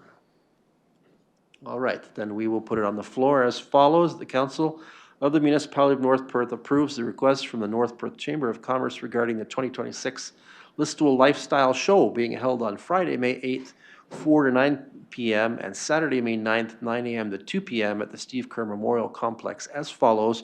Permit 35 temporary lawn signs to be erected around the municipality 7 days prior to the show, and forward a request to the North Perth OPP to provide evening surveillance to ensure safety and protection for the vendors and their property, and that North Perth Public Works, Fire, OPP, and Perth County EMS be advised of this event. Moved by Deputy Mayor Kellum, seconded by Councillor Andreessen. Thank you. Any discussion or debate? Seeing none, let's have that vote.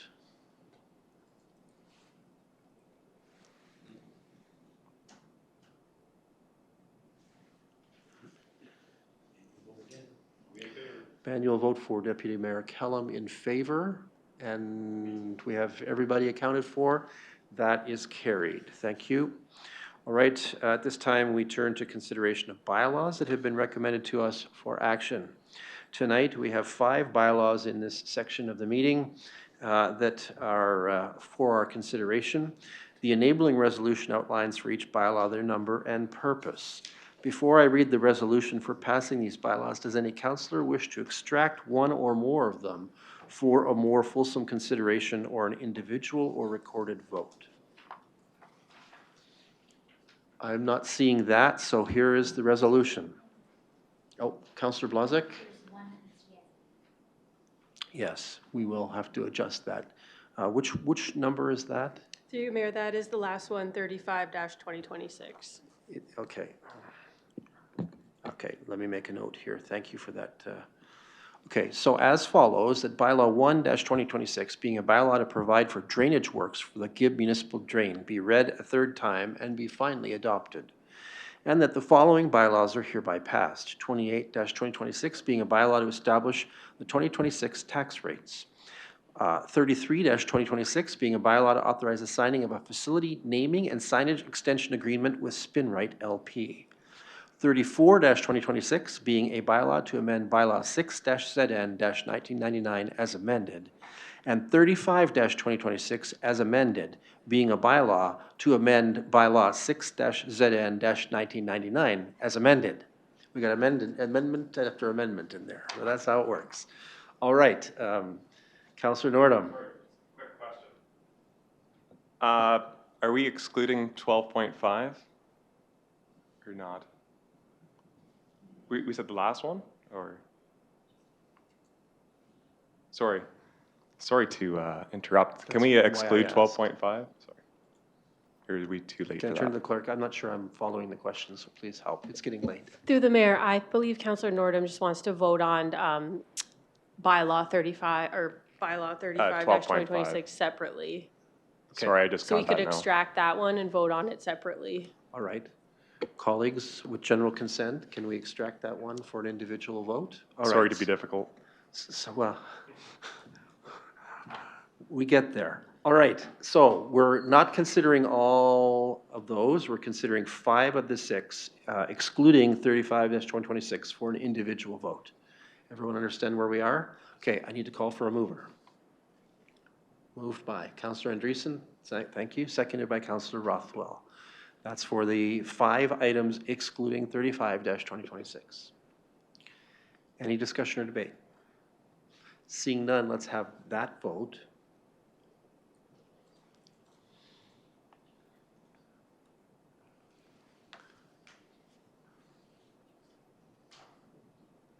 Okay, and that is carried. And now we're going to have a new resolution that reads, the following I'll get this right yet, that the following bylaw is hereby passed, 35-2026, as amended, being a bylaw to amend bylaw 6-ZN-1999 as amended. Everybody with me? Can I call for a mover? Councillor Duncan, thank you. Seconded by Councillor Anstead. All right. Any discussion or debate on this? We just wanted an individual vote on this one so that we could see what it looks like. All right. Let's have that vote.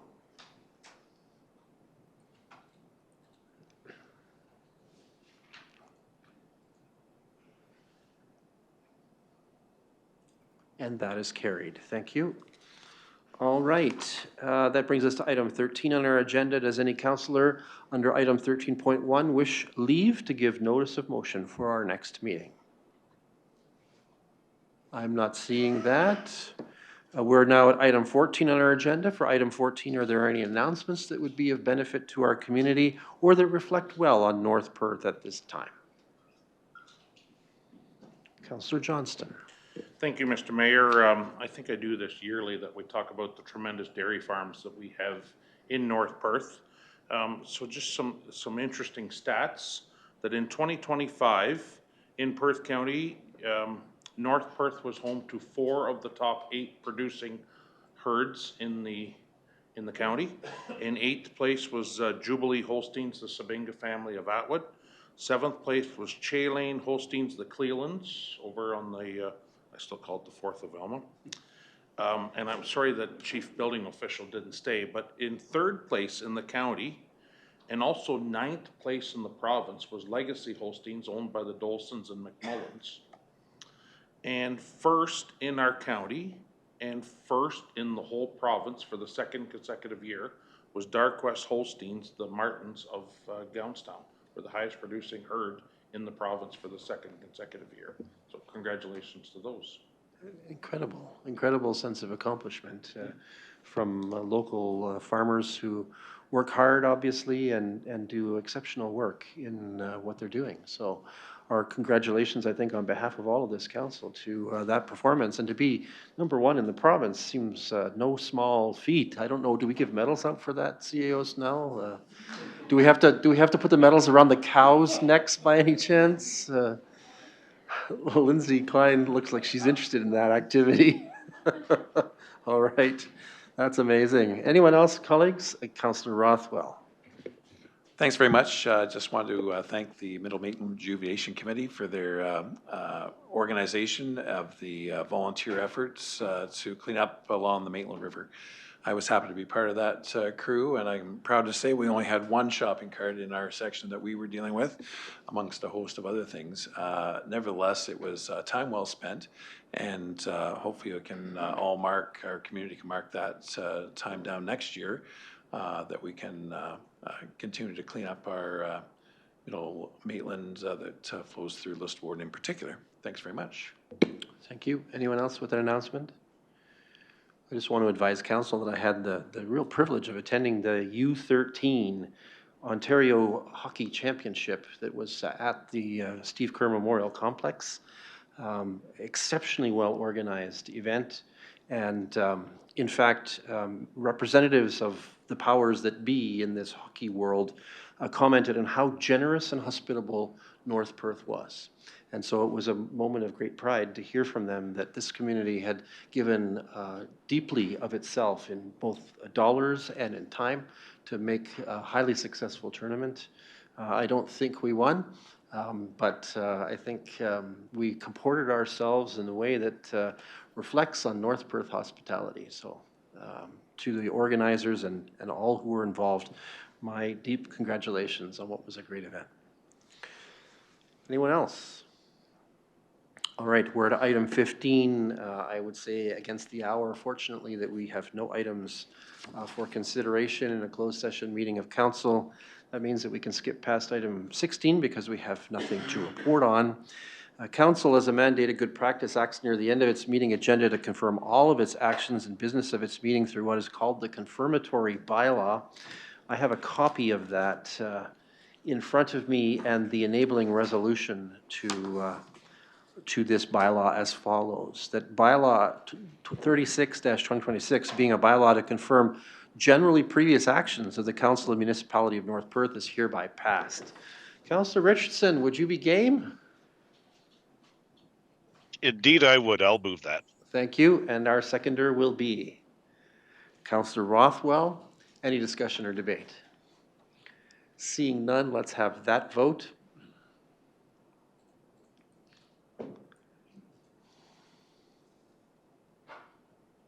And that is carried. Thank you, colleagues.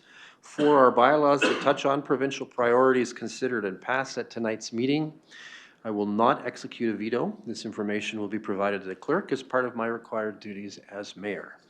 We have thus completed deliberation and taken action on all of the business that has come before us and some extra. In fact, it is thus appropriate for us to consider adjournment, and I have a motion to that effect as follows. The council meeting adjourns at 10:07 p.m. to meet again for general council business on Monday, May 11th, 2026 at 7 p.m. Moved by Councillor Johnston, seconded by Councillor Blazek. Thank you. It's not a debatable motion. Let's have that vote.